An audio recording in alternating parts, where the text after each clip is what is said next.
দুনিয়া থেকে বিদায় নিবেন। সারা জীবন দোয়া করেছেন, আল্লাহ তুমি আমাকে শহীদি মওত দিয়া দিবা, আর মদিনা শহরে তুমি আমার মৃত্যু দিয়ে দিবা। আল্লাহুম্মা রযুকনি শাহাদাতান ফি সাবিলিক ওয়াজআল মাউতি ফি বালাদি রাসূলিক। এই দোয়া তিনি প্রায় প্রায় করতেন। ফজর নামাজে দাঁড়াইছেন, প্রথম রাকাত সুন্দরভাবে তিনি সূরা কিরাত তেলাওয়াত করেছেন। দ্বিতীয় রাকাতে নামাজ পড়তে নামার সঙ্গে সঙ্গে রুকুতে যাবেন, এমন সময় একাততাই আবু লুলু মাজুসি দূর থেকে আস্তে আস্তে করে তাকে টার্গেট করে কাছাকাছি এসে তার ডান পাশে, সে ডান পেটে বিষাক্ত ছুরি যখন ঢুকায়া দিয়েছে, তেমন তিনি কাবু হন নাই, কিন্তু আবার টান মেরে খুলে ফেলে আরো দুইটা উপর্যুপরি যখন ছুরি যখন তার পেটে চালানো হলো, মসজিদ নববীর মধ্যে তিনি নামাজ দুই রাকাত শেষ করতে পারলেন না। নামাজ শেষ হওয়ার আগে, সালাম ফেরার আগে তিনি সেন্সলেস হয়ে জমিনে পড়ে গেলেন। জমিনে যখন পড়ে গেছেন, রক্ত দিয়ে গোটা জমিনটা সয়লাব হয়ে গেছে। কয়েক ঘন্টা কোনো সেন্স নাই। সেন্স যখন ফিরেছে, বুড়ি তো বাইরে বের হয়ে আছে, কিছু অংশ বুড়ি বাইরে বের হয়ে আছে। ঘুম থেকে জাগা পর সেন্সলেস থেকে সেন্স ফিরে আসার সঙ্গে সঙ্গে তার ছেলের দিকে তাকালেন। ছেলে আব্দুল্লাহকে ডাক দিয়ে বলছেন, আব্দুল্লাহ রে, এই দিকে আসো, আমার জন্য একটু পানি আনো তো। সন্তান দৌড় মেরে গিয়ে এক গ্লাস পানি তার সামনে যখন হাজির করেছেন, ওমরে ফারুক বলছে, আব্দুল্লাহ তুমি কিসের পানি আনছো? আব্বা আপনি তো না খেয়ে আছেন, তৃষ্ণা পেয়েছেন মনে, এই জন্য পানি আনছে পান করার জন্য। ওমরে ফারুক বলছেন, পান করার পানি আমার প্রয়োজন নাই, কারণ আমার ওযুর প্রয়োজন, কারণ ফজর নামাজ আমার এখন আদায় হয় নাই। সুবহানাল্লাহ বলবেন না? এটার নাম কি?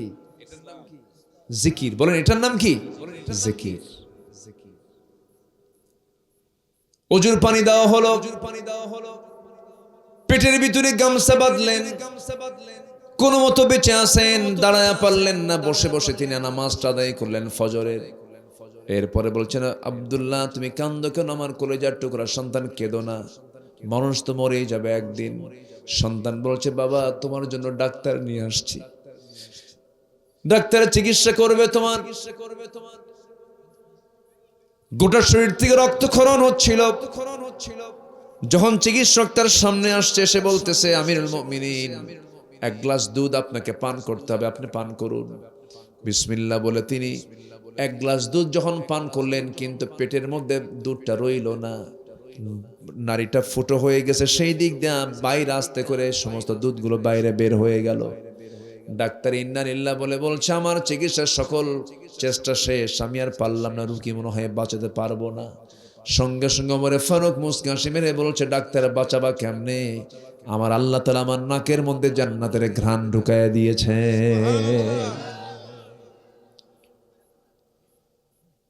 সাইয়েদনা ওমর ফারুক রাদিয়াল্লাহু আনহু এবার বলছেন, আব্দুল্লাহ চিকিৎসা করে কোনো লাভ হবে না, ডাক্তার তুমি চলে যাও। ডাক্তার যখন ব্যাক হয়ে চলে যাচ্ছিল, সেই সময় তার পাজামার দিকে ওমরে ফারুক তাকায়, দেখেন তার পাজামার কাপড়টা গিরার নিচে পড়ে আছে।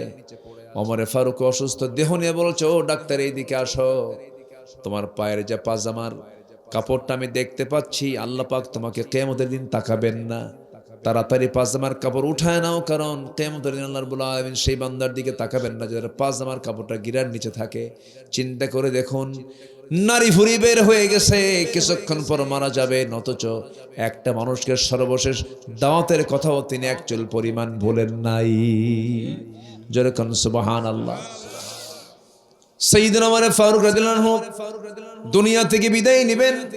বিদায় নেওয়ার সময় শেষ মুহূর্তে আব্দুল্লাহকে ডাক দিয়ে বলছে, আব্দুল্লাহ রে, আমার বন্ধু আবু বকর নবীর সামনে নবীর সাথে শুয়ে আছে, আমার বড় শখ, আমি যদি নবীর পাশে ঘুমাতে পারতাম, আমি যদি নবীর পাশে, যদি আমার কবরটা যদি আমি নিতে পারতাম, কতই না ভালো হতো। আব্দুল্লাহ তুমি যাও তো আম্মাজান আয়েশা সিদ্দিকের কাছে গিয়ে আমার এই প্রস্তাবনা দিয়ে আসো, দেখো তো আমার প্রস্তাবনা গ্রহণ করে নাকি। যখন প্রস্তাব নিয়ে যখন তার ছেলে আব্দুল্লাহ গিয়ে সামনে পৌঁছলেন, আম্মাজান আয়েশা কাঁদতে কাঁদতে বলছেন, অর্ধজাহানের শাসনকর্তা ওমরের মতো মানুষ আমার কাছে একটা ছোট্ট আবদার করবে, আমি কেমন করে মানা করি? আমি আমার কবরের জায়গাটা আমি তার জন্য ওয়াকফ করে দিলাম। যেরকম সুবহানাল্লাহ। আমার বন্ধুগণ,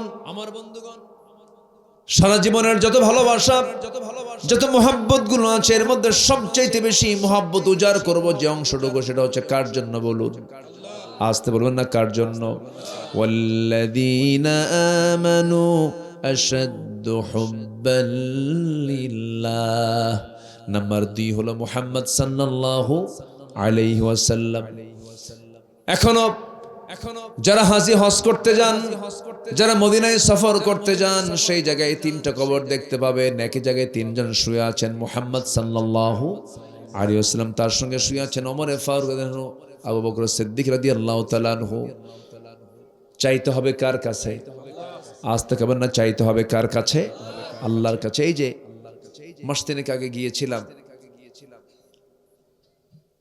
রাউদাতুম মিন রিয়াদিল জান্নাহ, মা বাইনা বাইতি ওয়া মিনবারি রাউদাতুম মিন রিয়াদিল জান্নাহ। রাসূল বলেছেন, আমার ঘর আর ওই মিম্বারের মাঝখানের অংশটুকু হলো জান্নাতের টুকরা। পৃথিবীতে একটা জান্নাতের টুকরা আছে, সেটা হচ্ছে আমার নবীর ওই রাউদাতুম মিন রিয়াদিল জান্নাহ। মদিনায় গেলেই সবাই সেখানে যায়, সময়টা খুব কম পাওয়া যায়। আমি আমার ছেলেকে নিয়ে বললাম, আব্বু চলো একটু যাই আমরা রিয়াজুল জান্নাহ, রাউদাতুম মিন রিয়াদিল জান্নাহ ঘুরে আসি। তো ভিতরে ঢুকে টাইম মাত্র 10 মিনিট, ফজরের আজান হবে, রাত 3টার দিকে গিয়েছি। তাই ভাবলাম যে এখানে বেশি সময় কেমন করে থাকা যায়, যদি অন্তত ফজর নামাজটা পর্যন্ত থাকতে পারতাম। দেখি যে আমার দেশের কিছু প্রবাসী সেখানে পরিচ্ছন্ন কর্মী নাজ্জাফা। তা আমি তাদেরকে দেখলাম, তারা আমাকে চিনে ফেলছে। 7-8 জন একসঙ্গে এসে সালাম দিয়ে বলে, হুজুর আমরা আপনার খুব ভক্ত। বললাম যে ভক্ত ঠিক আছে, কিন্তু আমি তো এখানে ভিতরে বেশিক্ষণ থাকতে চাই, থাকার কোনো উপায় আছে কি? তো বললো, হুজুর আমরা দেখি, চেষ্টা করি। তো ওখানকার এক অ্যাডমিনিস্ট্রেশন কর্মকর্তা, প্রশাসনিক কর্মকর্তাকে এমন তেল মারছে, আমার ব্যাপারে এমন বলছে,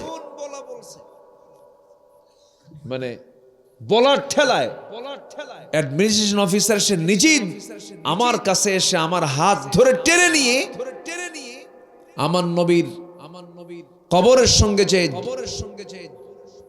কি বলে ওয়াল, সে ওয়ালের সাথেই যে প্রথম যে বসার জায়গাটা, সেই জায়গা আমাকে বসায় দিল। আমি বাম দিকে তাকাই নবীজির কবর, ডান দিকে তাকায় দেখি আমার নবীজির মিম্বার। আমি বসে সেদিন দিল থেকে শুধু একটা দোয়া করেছে, আল্লাহ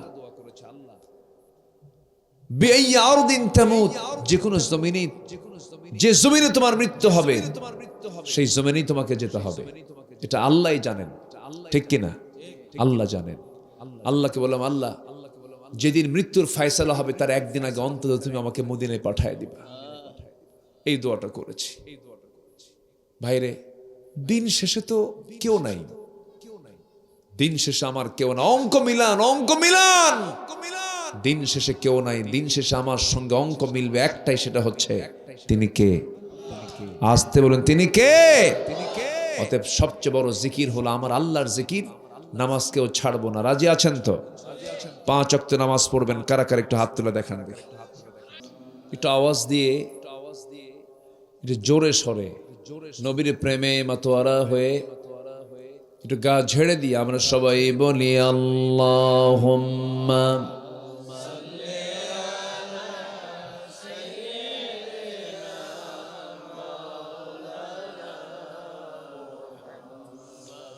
ওয়া আলা আলি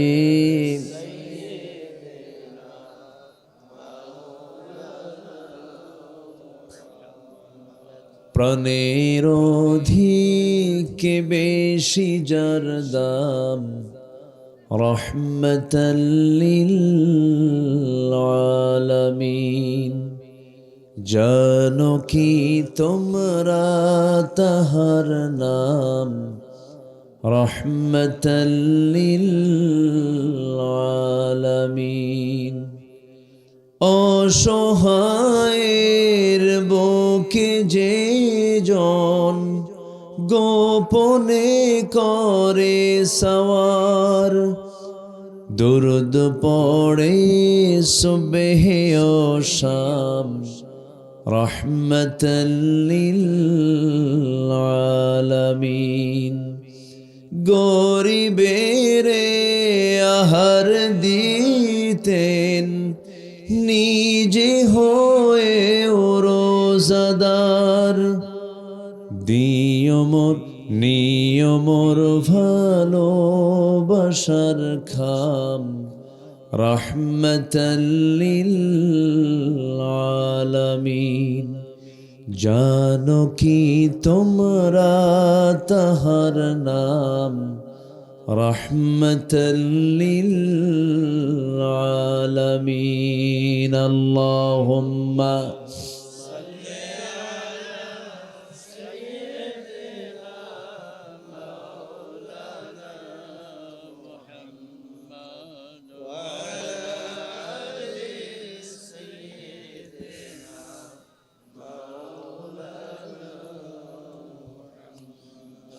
সবাই বলি সাল্লাল্লাহু আলাইহি ওয়াসাল্লাম।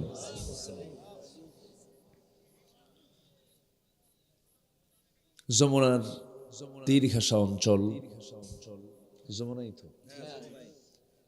যমুনার তীর ঘেঁষা অঞ্চল টাঙ্গাইলের সদর উপজেলার আলোকদিয়া মোল্লাপাড়া ঈদগাহ মাঠ কবরস্থান মাহফিল ইন্তেজামে কমিটি কর্তৃক আয়োজিত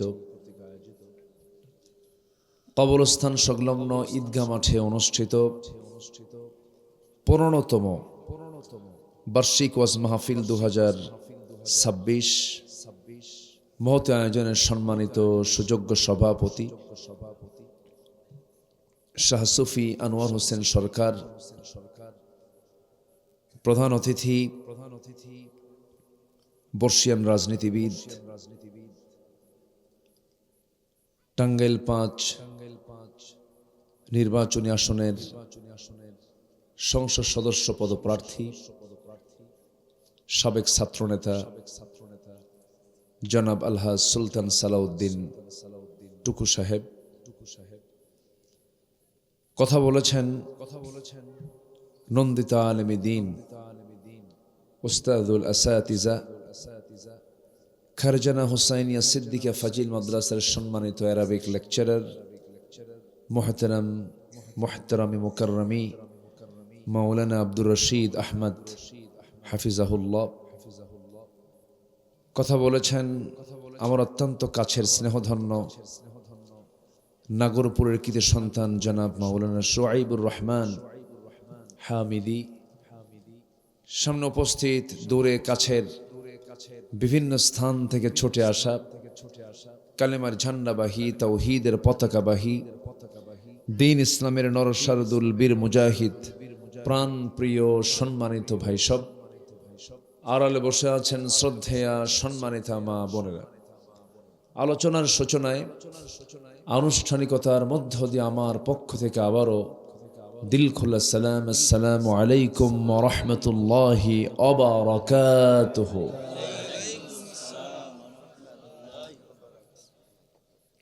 সবাই কেমন আছেন বলুন। আমাকে প্রশ্ন করলেন, আল্লাহ তাআলা আমাকে আপনার মতোই রেখেছেন, আপনার সামনেই বসে রেখেছেন, বলি আলহামদুলিল্লাহ। ঠান্ডা কেমন? হ্যাঁ, অনেক ঠান্ডা, বেশ ঠান্ডা। তার মধ্যে এই বাতাস, হিমেল বাতাস বইছে, এটাই আমাদেরকে বেশি কাতর করে দিচ্ছে। মাহফিল কমিটিকে ধন্যবাদ, তারা মাহফিল হচ্ছে আউটডোর কিন্তু তারা ইনডোর বানায় ফেলছে অনেক সুন্দর করে। তারা এটাকে ইনডোর করে যেন শীতকে আমাদেরকে যেন স্পর্শ না করে, তারা যতটুকু পেরেছেন চেষ্টা করেছেন মেহমানদারি করার। সম্মানিত ভাইয়েরা, আমি মনে হয় এবছর আজকে এত রাত্রে উঠলাম, এতক্ষণ মাহফিল শেষ হয়ে যাওয়ার কথা, উঠতে একটু দেরি হলো। এর মধ্যে আবার প্রতিকূল আবহাওয়া, ঠান্ডা। তো আমাকে সময় দেবেন? সবাইকে রাজি আছেন? চলে বলে ইনশাআল্লাহ। তবে ময়মনসিংহ অঞ্চলে আমি বছর কয়েক আগে একবার মাহফিলে গিয়েছিলাম। প্রচন্ড শীতের মধ্যে আমি 8টায় গেলাম, রাত 8টার দিকে পৌঁছলাম। বলল, হুজুর খাওয়া দাওয়া করেন, বালিশ বিছানা দিলাম, একটু ঘুমান। তো বললাম আমার আলোচনা কয়টায়? গত বছরের চাইতে আপনাকে 1 ঘন্টা আগে দেব।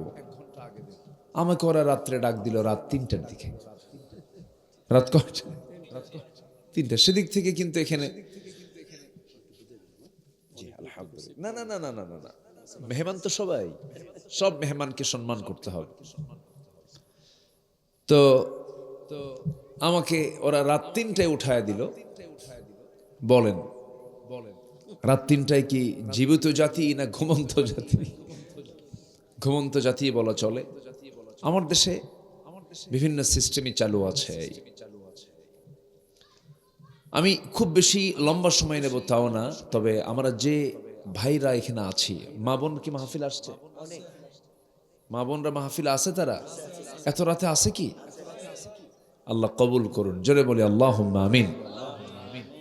তো আমি চেষ্টা করব আপনার মানে বিরক্তি আসার আগেই অথবা কষ্ট তীব্র হওয়ার আগেই আমি শেষ করার চেষ্টা করব। জোরে বলি ইনশাআল্লাহ, আর জোরে বলি ইনশাআল্লাহ। আমার আগে আমার ভাইজান খুব সুন্দর আলোচনা রেখেছেন। আমি ওনাকেও ভাই বললাম, ওনার ছেলেকেও ভাই বলছি। তবে ইন্নামাল মুমিনুনা ইখওয়া, ওদের পিছনে বসে আছে। ইন্নামাল মুমিনুনা ইখওয়া, প্রত্যেকটা মুসলমানি মুমিনরাই ভাই। বলেন তো কি বলেন তো? ভাই। সম্মানিত ভাইয়েরা, সে দৃষ্টিকোণ থেকে ঠিকই আছে। আমি ভূমিকায় যাব না, সোজা আলোচনার দিকে আমি চলে যাচ্ছি। আমরা অনেকক্ষণ ধরে এখানে বসে আছি। আমি মূল যে বক্তব্য, যে মূল বিষয়টা নিয়ে আজকে আমি কথা বলতে চাই, সেটা হলো, আচ্ছা বলুন তো, এই দুনিয়াতে আমরা যে সময় নিয়ে এসেছি, এটি কি খুব বেশি সময় না অল্প সময়? বেশি সময় কোথায় আছে বলেন? বেশি সময়টা আমরা কাটাবো কোথায়? কবরে? কবরে থাকবো না তো সারা জীবন। কোথায় থাকবো বলেন? আস্তে কয়। বেশি সময় থাকবো কোথায় বলেন? কোথায় থাকতে চাই? জান্নাতে। বলেন না কোথায়? কোথায়? জান্নাতে।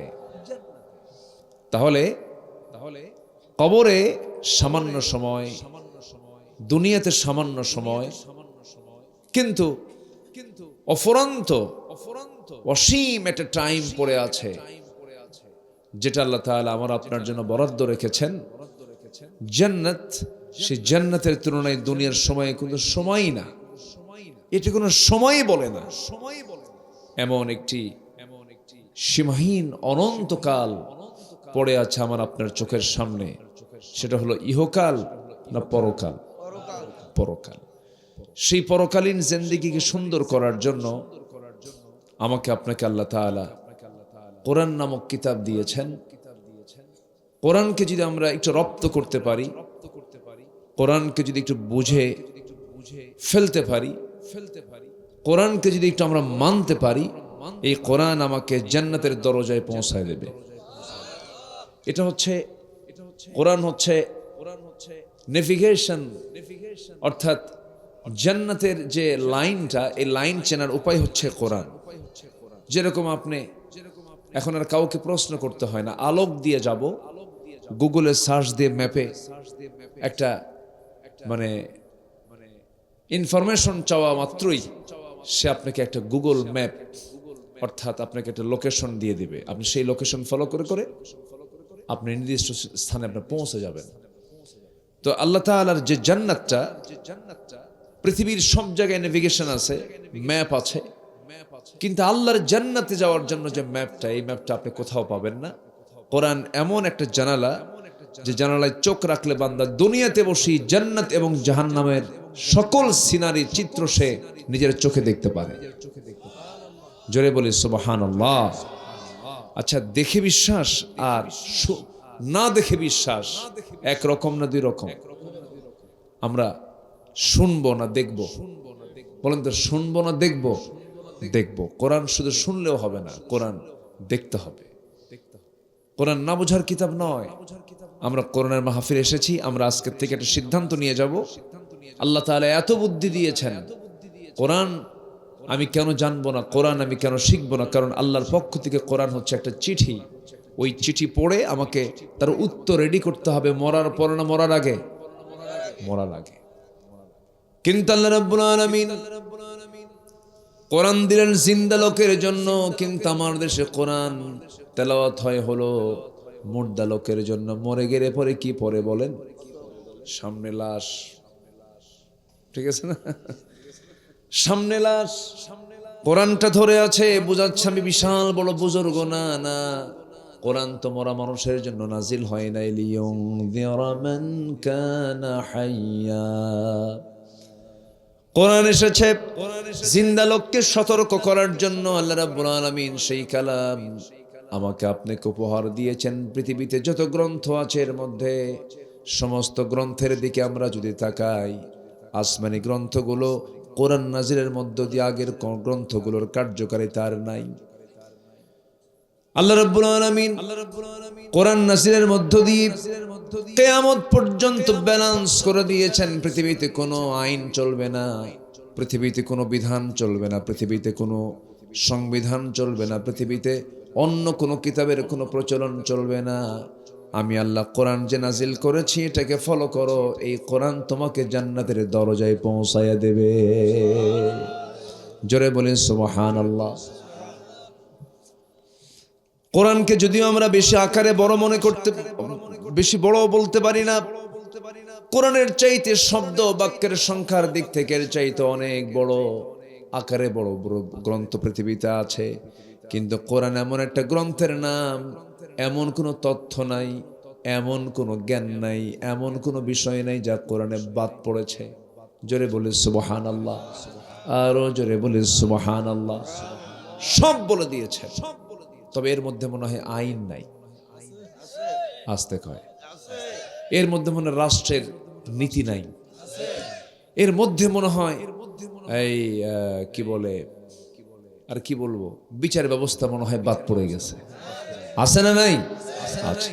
তাহলে কোরআনের ভিতরে সবকিছু থাকার পরও আজকে পোড়া কপাল জাতি কোরআনকে রেখে অন্য কোন আইনকে দেখে। আছে না নাই বলেন তো? আচ্ছা, কাগজের কোরআনের উপরে যদি কেউ বঙ্কিম, শরৎচন্দ্র আর রবি ঠাকুর অথবা কবি নজরুলের যদি কোনো একটা বই যদি কাগজের কোরআনের উপরে রেখে দেয়, এটা কেউ কি আমরা মানবো? কি বলবো আমরা? এটা বেমানান হয়ে গেছে। আল্লাহর কালামের উপরে কোনো কালাম থাকতে পারে না, কোনো বই থাকতে পারে না। নিচে নামায় দাও, এই কথাই আমরা বলে ফেলি। কেন? কোরআনকে আমরা সম্মান করি। আজকের সমাজে যে আইন চলছে, যে বিধানগুলো চলছে, এই বিধানগুলো সমাজে চালু আছে, এটা উপরে আছে না কোরআন উপরে আছে? একটু ভালো করে বলেন। সমাজের যে আজকে আইন চালু আছে, এখানে কি কোরআন উপরে না কোরআন নিচে? কোরআনটাকে নিচে রেখে আমরা মানুষের আইনটাকে উপরে নিয়েছি। খুব মানানসই হলো না? এটা কি মানানসই হলো? মানানসই হলো। তাহলে কাগজের কোরআনের উপরে আমরা কোনো কিছু রাখতে দিলেই আমরা এটা বেমানান মনে করি। ঠিক তেমনই সমাজ রাষ্ট্র বিনির্মাণেও কোরআনকে নিচে রাখলে পরেও এটাও বেমানান। কোরআনকে আমরা সবার উপরে রাখতে চাই, সব জায়গায়। জোরে বলি ইনশাআল্লাহ। আল্লাহ রাব্বুল আলামিন রাসূলকে কেন পাঠিয়েছেন, কি জন্য পাঠিয়েছেন? কোরআনকে প্রশ্ন করুন। কোরআন বলো তো রাসূলকে কেন পাঠানো হয়েছে? আল্লাহ রাব্বুল আলামিন সুন্দর করে বলছেন, হুয়াল্লাযী আরসালা রাসূলাহু বিল হুদা ওয়া দীনিল হক লিইয়ুযহিরাহু আলাদ-দীনি কুল্লিহি ওয়া কাফা বিল্লাহি শাহীদা ওয়ালাউ কারিহাল মুশরিকুন। জোরে বলুন আল্লাহু আকবার। তার রাসূলকে এই দুনিয়াতে পাঠানোর উদ্দেশ্য হলো যেন গোটা পৃথিবীতে যত আইন আছে, যত তন্ত্র মন্ত্র আছে, যত ইজম আছে, সকল ইজমের উপরে, সকল মতবাদের উপরে আল্লাহর দিন যেন বিজয়ী হয়। এই দিনকে বিজয়ী করার জন্য আমি আল্লাহ আমার রাসূলকে দুনিয়াতে পাঠিয়েছি। জোরে কোন সুবহানাল্লাহ। রাসূলকে যে মিশন নিয়ে, রাসূলকে যে লক্ষ্যে দুনিয়াতে পাঠানো হয়েছে, বলুন তো রাষ্ট্র শক্তি কি নবীর পক্ষে থাকার কথা না। আবু জেহেলরা নবীর পক্ষে ছিল না। কেন? রাসূল বলেছেন, আমি যে সমাজে বসবাস করব সেই সমাজে মদের দোকান থাকতে পারে না, সুদের কারবার থাকতে পারে না, জেনার কারবার থাকতে পারে না, বেশ্যাবৃত্তির লাইসেন্স থাকতে পারে না। আমার নবীজি যখন এমন জাতীয় কথা বলা শুরু করলেন, আবু জেহেল বলল, চলে যাবেন? রাত হয়েছে, অনেক ঠান্ডা, আমাকে নিয়ে যাবেন না? আচ্ছা, খুবই ঠান্ডা, আমি খুব কষ্ট দিচ্ছি আপনাদের। আপনারা যাবেন নাকি? আপনারা আছেন তো নাকি? মানে ধীরে ধীরে সিট কমতেছে তো, আমি খুব অসহায় বোধ হচ্ছে আমার। একটু বসেন। মানে বেশি রাত্রে বক্তা উঠায় দাও মানে কি জানেন? পাগলি সাথে ঘর সংসার করা। কি কথা কি বুঝতেছেন আপনারা? মানে বুঝতেও কষ্ট হয়, বলতেও কষ্ট হয়। একটু বসেন, যেহেতু বসেছি, এসেছি আপনাদের চরাঞ্চলে। খুবই আপনারা অমায়িক মানুষ, বিনয়ী মানুষ, বলি আলহামদুলিল্লাহ। সম্মানিত ভাইয়েরা, একটু কান লাগাবেন, মনোযোগিত কথাগুলো শুনবেন আপনারা। তাহলে আমার নবীজি যে সমাজে এসেছিলেন সেই সমাজের মানুষ কি ভালো ছিল? খুবই জঘন্য। এমন কি নিজের মাকে বিয়ে করত। যেরকম নাউজুবিল্লাহ, বাবা তালাক দিয়েছে মাকে, বৈমাত্রীয় মা, মানে মানে কি বলে, সৎ মা বলে এলাকায়। আমাদের দেশে এরকম বললো কিনা, এলাকায় বলে সৎ মা, অর্থাৎ তার গর্ভ থেকে আসে নাই, কিন্তু বাবার বউ, বাবার স্ত্রী, অর্থাৎ সে মা, মার মর্যাদা পায়। সেই মাকে বাবা তালাক দিয়েছে, পরের দিন ছেলে গিয়ে বিয়ে করে নিয়ে চলে আসছে। এত অসভ্য, একটা বর্বর, এবং এতটাই জঘন্য ছিল যে একটা মাটির ভাঙ্গা পাতিলকে কেন্দ্র করে যুগের পরে যুগ তারা যুদ্ধ লেগে রাখত বিনা কারণে। মাইট ইজ রাইট, জোর যার মুল্লুক তার, এটা ছিল তাদের নীতি, আইন ছিল। সেই শততা বিভক্ত একটি ঘুণে ধরা, একদম চারিত্রিক পদস্খলনের সর্বনিম্ন অবস্থান করা একটা জাতিকে এক সুতার কাঠিতে আবদ্ধ করেছেন, কোন তন্ত্র মন্ত্র দিয়ে নয়, একমাত্র সেই কোরআন দিয়ে, যে কোরআন আল্লাহ পাক নিজে বান্দার জন্য নাজিল করেছেন। যেরকম সুবহানাল্লাহ। মাছ মারতে গেছেন, কিন্তু মাছ মেরে জাল ভরে মাছ তুলেছেন, কিন্তু মাছ যে পাত্রে রাখবেন সে পাত্রের তলা নাই, মাছ থাকবে? ওটাকে এলাকায় কি বলে? ওটাকে ওই পাত্র কি বলে? হ্যাঁ, খালই। আচ্ছা, খালই বলে, জি খালই বলে, জি। তো খালই, তলা নাই, মাছ আটকাবে না। আমার রাসূল অনেক চেষ্টা করেছেন জাতিকে একটি সুন্দর পর্যায়ে নিয়ে আসার জন্য, হেলফুল ফুজুল গঠন করেছেন, কত কি করেছেন, কিন্তু পারলেন না। কেন? চেষ্টা করেছেন কিন্তু তলা নাই। সেই তলা হলো কোরআন। যেরকম সুবহানাল্লাহ। কোরআন পেয়েছেন, নবীজি সফল হয়েছেন। সে কোরআন আজও আমাদের সামনে আছে না নাই? আমরা কি মানলে কি হেরে যাব না জিতে যাব? পরাজয় হবে না বিজয় হবে? বিজয় হবে। আমার ভাইয়েরা, আমার নবীজি যে সমাজে জন্ম নিয়েছিলেন, যে কাবার চত্বরে আজকে হাজিরা ওমরাকারীরা চতুর্দিকে 7 বার মাথাফে চক্কর দেয়, তারা তওয়াফ করে, সেই জায়গা আজ থেকে 1500 বছর আগে আরবের সেই গোত্রের লোকগুলো, ওই সমস্ত মক্কার বাসিন্দাগুলো, তারা করত কি?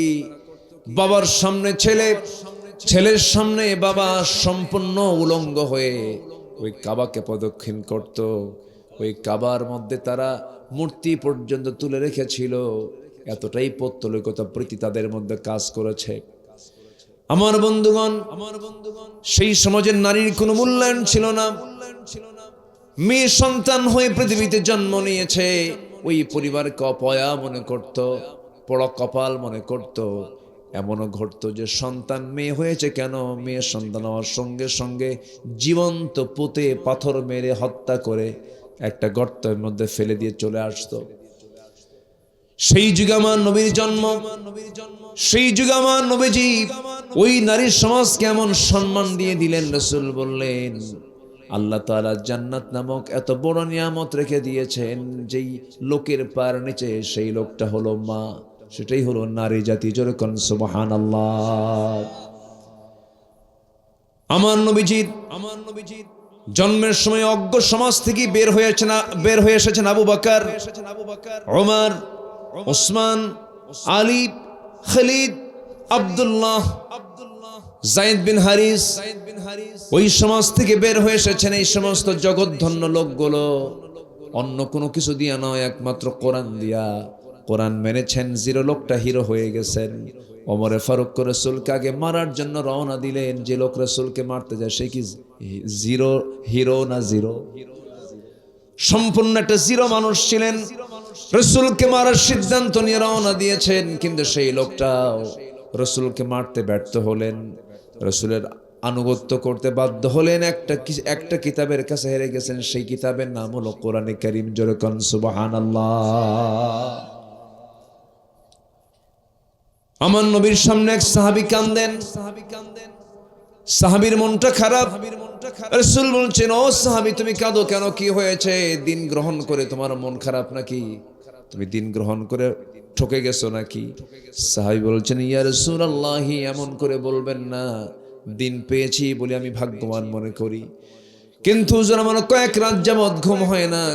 কি যেন হয়েছে? রাসূল বললেন, কি হয়েছে খোলামেলা বলো, বুকের কথা চাপ দিয়ে রাখতে নেই, খুব প্রাণ খুলে বলো তোমার কি হয়েছিল বলো। সঙ্গে সঙ্গে সাহাবী তার নিজ জীবনের পূর্বের কিছু অপকর্মের কথাগুলো স্মৃতিচারণ করলেন নবীর সামনে। বলছেন, সাহাবী কি হয়েছে বলো। হুজুর আপনি বলেছেন দিন গ্রহণ করলে পরে সব গুনাহ মাফ হয় আগের জীবনের, আমার সব গুনাহ মাফ হলেও আমার মনে হয় একটা গুনাহ কখনো মাফ হবে না। কি গুনাহ করেছো? হুজুর নিজের হাতে নিজের কলিজার টুকরা মেয়েকে হত্যা করেছি, নিজের হাতে নিজের সন্তানকে আমি জীবন্ত পুঁতে মেরেছি। আমার নবীজি বলেন, সাহাবী কেমন করে মেরেছো? আমি অনেক গল্প শুনেছি, অনেক কাহিনী শুনেছি, আজকে তোমার কাছ থেকে শুনতে চাই। মাস তিনেক আগে আল্লাহ পাক আমাকে মক্কা মদিনা নিয়েছিলেন। ওই মক্কার একটু এক কোনায়, হারামের এক পাশেই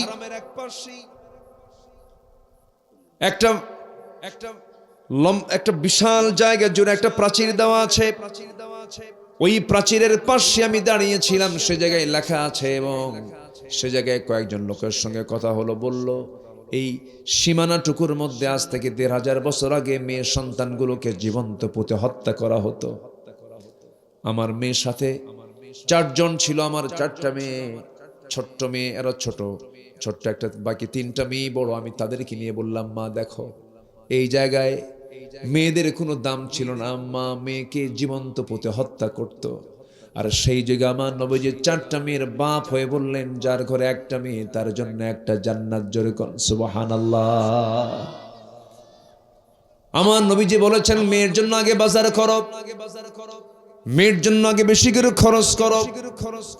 আমার নবীর কাছে 3টা জিনিস প্রিয় ছিল, এর মধ্যে 1 নাম্বার হলো চক্ষু শীতলকারী নামাজ, আরেকটা হলো কুররাত আইন as-সালাহ, চক্ষু শীতলকারী নামাজ। নারী সমাজ, মা জাতিকে রাসূল খুব পছন্দ করতেন, আর আতরকে খুব পছন্দ করতেন, সুগন্ধকে পছন্দ করতেন। আমার নবীজি মেয়েদেরকে এত মূল্যায়ন করেছেন, এত সম্মান দিয়েছেন, অথচ সেই নারী সেই নবীর সুন্নাহকে মানতে চায় না, সেই নবীর আদর্শকে লালন করতে চায় না। রাসূল বলেছেন, যার ঘরে একটা মেয়ে তার জন্য পৃথক একটা জান্নাত। জোরে বলুন সুবহানাল্লাহ। যার ঘরে 2টা মেয়ে তার জন্য পৃথক 2টা জান্নাত, যার ঘরে 3টা মেয়ে তার জন্য পৃথক 3টা জান্নাত। আমার ভাইয়েরা, ওই সাহাবী রাসূলের সামনে বসে বললেন, রাসূল বলছেন, বলো তো কি হয়েছিল? সাহাবী কেঁদে কেঁদে বলছেন, ইয়া রাসূলুল্লাহ, মেয়ে সন্তান হয়ে আমার স্ত্রী গর্ভ থেকে সন্তান নিয়েছিল, আমার বউটাকে বাপের বাড়ি পাঠায় দিয়েছিলাম, আমার বলাই ছিল ছেলের সন্তান হলে নিয়ে আসবা, মেয়ের সন্তান হলে জীবন্ত পুঁতে মারবা। হলো মেয়ের সন্তান, আমাকে না বলে সন্তানকে আমার বউ না মেরে আমার স্ত্রীর সন্তানকে আমার চোখের আড়ালে সন্তানকে বড় করতে লাগলো।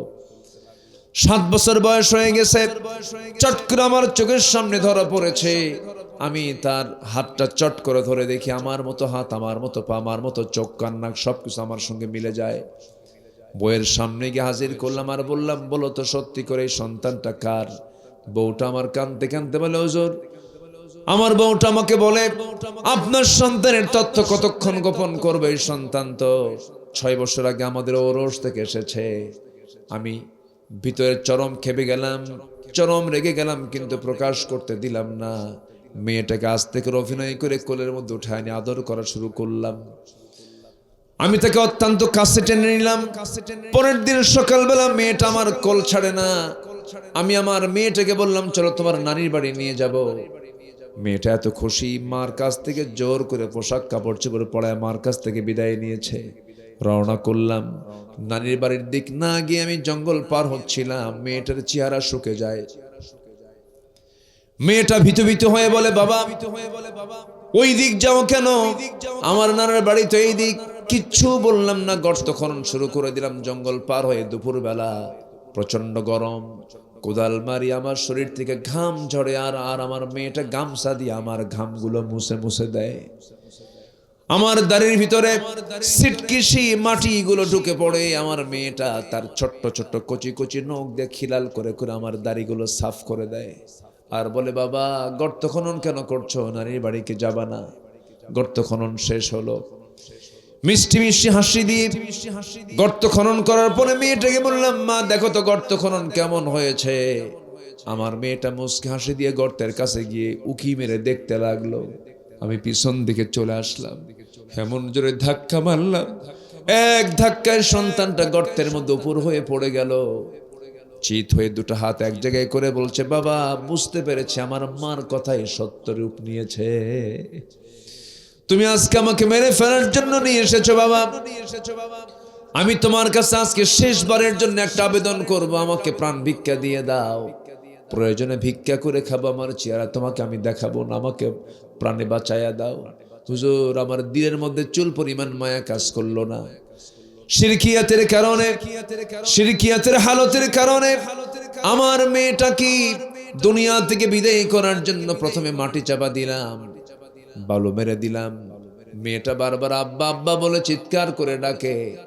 বড় ওজনের পাথর নিয়ে তার কলিজা বরাবর মেরে দিলাম, ফিঙ্কি দিয়ে রক্ত বের হওয়া শুরু হলো। ওই সন্তানটা আমাকে বারবার আব্বা আব্বা বলে বলে বলে যে আমাকে চিৎকার চিৎকার মেরে মেরে আমাকে যে ডেকেছে। শিরকিয়াতের কারণে এতদিন মনে হয় নাই, কিন্তু যেদিন আপনি আমার হাতে কালিমা তুলে দিয়েছেন, আমি যেদিন কালিমার শপথ নিয়েছি, সেই দিন থেকে আজ পর্যন্ত একটা রাতও আমি ঘুমাতে পারি না, যেন ওই মেয়েটার ডাক আমার কানে বারবার এসে ধাক্কা মারে। আমার নবীজি এবার বলছেন, ও সাহাবী আর কি বলতেছে হুজুর? সব গুনাহ যদি মাফ হয়, আমার মনে হয় এই গুনাহটা মাফ হবে না, এই হত্যার গুনাহ আমার দ্বারা মাফ, আমার মাফ হবে না।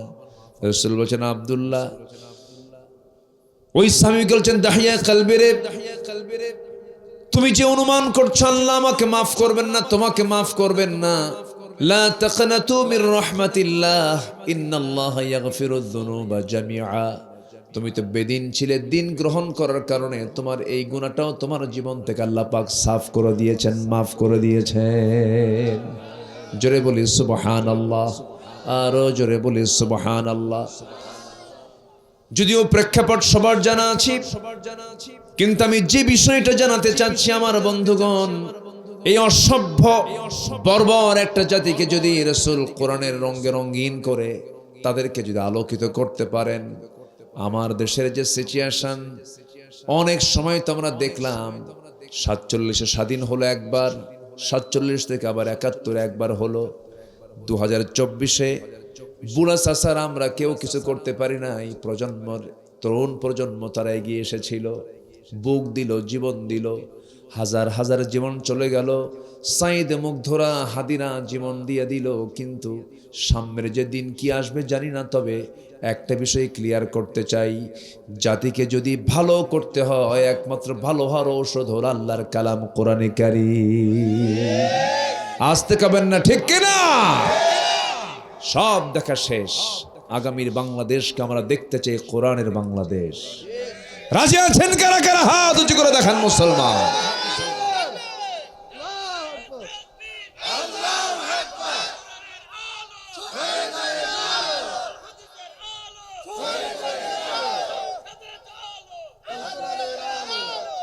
আল্লাহ কবুল করুন, জোরে বলি আমিন। কিছুক্ষণ আগে আমাদের এক ভাইজান আল্লামা সাইদির কথা বললেন, সাইদির জীবন এবং কর্ম নিয়ে কথা বলেছেন। আমি খুবই মুগ্ধ হয়েছি। তাকে কে ভালোবাসে না ভাই? সবাই তো ভালোবাসে, সবাই তাকে ভালোবাসে।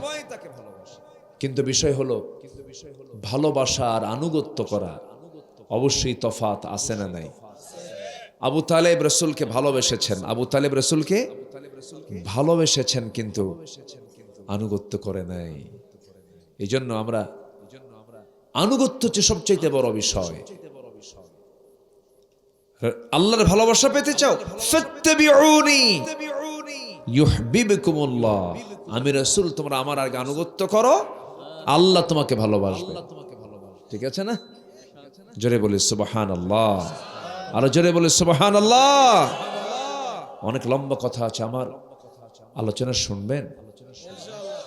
ভাঙ্গাচুরা মানুষ, ইলম কালাম তেমন নাই, কিছু কথা বলে বেড়াই, যা আছে এর মধ্যেই খন না। সবাই রাজি আছেন তো ইনশাআল্লাহ? টাঙ্গাইলের ভাষাটা অনেক সুন্দর, খুব মিষ্টি ভাষায় কথা বলেন আপনারা, খুব মজার ভাষা। বলি আলহামদুলিল্লাহ, ভাষাগুলো খুব সুন্দর, বোঝা যায়। টাঙ্গাইলের সব ভাষা আবার একরকম না। সখীপুরের মানুষ আবার আরেকটা টান মারে, ভুয়াপুর আরেকটা টান মারে, নাগরপুর আরেকটা টান মারে। এই এলাকার সাথে আবার চৌহালি, বেলকুচি, এই এলাকার ভাষার একটু মিল পাচ্ছি। আঙ্গরে, ঠিক আছে না? আঙ্গরে আছে না এরকম? আঙ্গরে, কয়ডো, ঠিক আছে না? এরকম কিছু কিছু মিল আমি লক্ষ্য করছি। যদিও জেলা ভিন্ন, কিন্তু যমুনার ফ্লেভার, যমুনার সাথে যারা থাকে তাদের কিছু মিল এখানে পাওয়া যায়। এই হচ্ছে ভাষা। ভাষাগুলো কে দিয়েছেন? আসতে ভাষাগুলো কে দিয়েছেন? ভাষার মালিক কে? আল্লাহ তাআলা। পৃথিবীর কোথাও কোনো ভাষার মিল নাই। কি বিচিত্র! ৪,৫০০ ভাষা গোটা পৃথিবীতে। চীনে গিয়েছিলাম গত মাস ৪ আগে, একটা প্রোগ্রামে অংশগ্রহণ করার জন্য গিয়েছিলাম। এত কঠিন ভাষা, এক বাক্য মুখস্থ করতে আমার লাগছে ৩ দিন। বুঝলেন? চীনের চায়না ভাষা খুব জটিল, আবার তাইওয়ান, এটাও কঠিন। এরপরে পার্শ্বে আছে, এই তো আমাদের চতুর্পার্শ্বেই তো এগুলো। মালয়েশিয়ার দিকে যান, তারপরে থাইল্যান্ডের দিকে যান, এক একটা এলাকার, ইন্দোনেশিয়ার দিকে যান, এক একটা এলাকার, এক একটা দেশের এক একটা ভাষা। কত বিচিত্রতা! এত জটিল ভাষা আল্লাহ পাক বানিয়ে দিয়েছেন। কিন্তু যে বলে মায়ের ভাষা, তার জন্য কঠিন না সহজ? সহজ, তার জন্য তার সহজ। এই ভারতবর্ষে একটা ভাষা আছে তামিলদের ভাষা, তামিল। তামিলদের ভাষা এত জটিল, যারা তামিলদের সঙ্গে কথা বলেছেন, এই ভাষা সহজে রপ্ত করা যায় না। অর্থাৎ একটা গ্লাসের মধ্যে মার্বেল, একটা গ্লাসে মার্বেল নেওয়ার পর আপনি নড়ালে যে আওয়াজ হয়, ওদের ভাষা ওইরকম। এত জটিল ভাষা। কে দিয়েছেন ভাষাগুলো? আল্লাহ দিয়েছেন। কিন্তু হাজারো ভাষার মাঝে কোরআনটা হলো সবচাইতে শ্রেষ্ঠ মধুর ভাষা। বলি আলহামদুলিল্লাহ। কি যে একটা অমৃত স্বাদ, অমৃত মানে তৃপ্তি এই কোরআনের মধ্যে আল্লাহ পাক দিয়ে দিয়েছেন। আল্লাহ তুমি সবাইকে কোরআন বোঝার তৌফিক দিয়ে দাও। জোরে বলি আল্লাহুম্মা আমিন। এখন এই কোরআনকে আমার মানতে হবে, আগে পড়তে হবে, বুঝতে হবে, মানতে হবে। যদি আমি এই কাজগুলো করতে পারি, আমি কাকে ভালোবাসতে পারবো? কাকে ভালোবাসতে পারবো? এবং আল্লাহ আমাকে ভালোবাসবেন। আল্লাহ সবাইকে ভালোবাসেন না? আল্লাহ কি সবাইকে ভালোবাসেন? আল্লাহ ভালোবাসেন ৮ জনকে। ৮ ধরনের মানুষকে আল্লাহ পাক ভালোবাসেন, আর ৮ ধরনের মানুষকে আল্লাহ পাক ভালোবাসেন না। কাকে ভালোবাসেন আর কাকে ভালোবাসেন না, এই বিষয়ে এই 16টা প্রকার আমি আজকে আলোচনা উপস্থাপন করতে চাচ্ছি, আমাকে সময় দেওয়া যাবে তো? যদি ফজর হয় তাও সমস্যা নাই। জিকির করি লা ইলাহা, চাটা আছে? আচ্ছা আচ্ছা আচ্ছা আচ্ছা, না না, শুকরিয়া শুকরিয়া। আরো জোরে লা ইলাহা। একটু গরম পানি আছে কি? একটু গরম পানি দেখেন তো। লা ইলাহা, একটু গরম পানির ব্যবস্থা করেন, গরম পানি।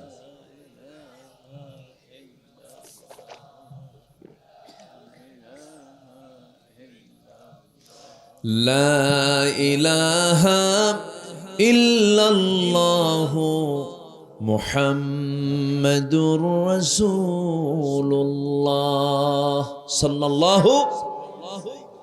আল্লাহ আমাকে বেশি ভালোবাসেন না আমি আল্লাহকে বেশি ভালোবাসি? অনেকে চিন্তে পড়ে গেছে, কি কই আল্লাহ আমারে দেখেই না, কি ভালোবাসে আর? এরকম বলার লোকও কিন্তু আছে দুনিয়াতে। চারটা মেয়ে, মেয়ের মা কয়, আল্লাহ তোমার চোখ কি আসলে ঠিক নাই?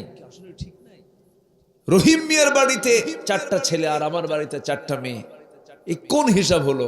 ওই বাড়ির 2 ছেলে আমার বাড়ির মধ্যে ঢুকায় দিয়া এই বাড়ির 2 মেয়ে ওই বাড়ির মধ্যে ঢুকা দিলেই তো সমান অঙ্ক হয়ে যায়। দেখেন অঙ্ক মিলাচ্ছে হয়ে যায়। আল্লাহই ভালো জানেন কাকে কোনটা দিতে হয়। সবচেয়ে বেশি ভালো জানেন কে? আল্লাহ তাআলা। আল্লাহ আমাকে বেশি ভালোবাসেন।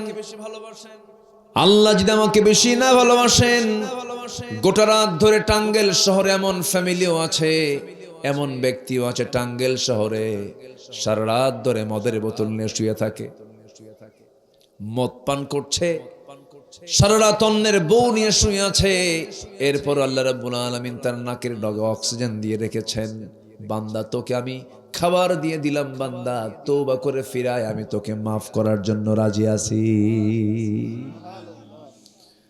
আল্লাহ আমাকে কত ভালোবাসেন, কত জুলুম করি, কত অন্যায় করি, কত পাপাচার করছি, এরপর আল্লাহ পাক আমাকে দেখেন, আল্লাহ পাক আমাকে শোনেন। 24 ঘন্টা চোখের সেবা দিয়ে যাচ্ছেন। এই চোখটা আল্লাহ রাব্বুল আলামিন নিয়ন্ত্রণ করেন, এই কানটা আল্লাহ রাব্বুল আলামিন দেখেন, এই জিহ্বা আল্লাহ রাব্বুল আলামিন সুন্দর করে বান্দার সব সার্ভিস দিয়ে দিয়েছেন। এই চোখ দিয়েছেন, চোখের মধ্যে মেশিন দিয়েছেন। চোখটা শুকনা না ভিজা? বলেন তো বলেন তো বলেন তো। চোখে আল্লাহ রাব্বুল আলামিন জোয়ার রেখে দিয়েছেন। চোখটা হলো এমন একটা আল্লাহ পাক আমার আপনার জন্য নিয়ামত দিয়েছেন। এই পার্টসটা সব জায়গা থেকে ভিন্ন, মাথা থেকে পা পর্যন্ত সব জায়গায় কম বেশি চামড়া দিয়ে প্যাকেট করা আছে, কিন্তু চোখটা কিন্তু প্যাকেটের বাইরে। চোখটা বাইরে থাকে। আল্লাহ রাব্বুল আলামিন এই চোখে যেন কোনো ভাইরাস অ্যাটাক না করতে পারে, আল্লাহ রাব্বুল আলামিন বান্দার চোখের মধ্যে স্থায়ী কিছু পানি দিয়ে দিয়েছেন। 1 মিনিটে 15-20 বার চোখের পলক বান্দা ফেলে চোখ থেকে পানি বের হয়। প্রত্যেক মিনিটে আল্লাহ রাব্বুল আলামিন চোখের পানি থেকে সুন্দর করে লিকুইড বের করে দেন, এবং 24 ঘন্টায় প্রত্যেকটা বান্দার চোখ থেকে 1 মিলিলিটার পানি বের হয়। জোরে বলি সুবহানাল্লাহ। 1 মিলিলিটার পানি চোখ থেকে বের হয়। চোখের পানি হলো লবণ, এবং চোখের পিছনে আল্লাহ রাব্বুল আলামিন মেশিনও সেট করে দিয়েছেন। চোখের পানি লবণ, অথচ আমরা পানিটা পান করি হলো মিঠা। পানি চোখের পানি হয়ে যায় লবণ। কেন লবণ হয়ে যায়? পিছনে আল্লাহ পাক মেশিন সেট করেছেন, এবং লবণ হওয়ার কারণ হলো চোখ যদি কোনো ভাইরাস আক্রান্ত হয়ে যায়, চোখ ফুলে চোখ নষ্ট হয়ে যাবে, পৃথিবীতে চলতে পারবি না। আমি আল্লাহ রাব্বুল আলামিন চোখের মধ্যে লবণ দিয়ে জীবাণুকে ধ্বংস করে দিয়েছি। শুধু তাই নয়, বান্দা তুমি যখন ঘুমিয়ে পড়ো চোখের পানি সেই সময় পড়া বন্ধ হয় না, চোখের পানি আসতেই থাকে।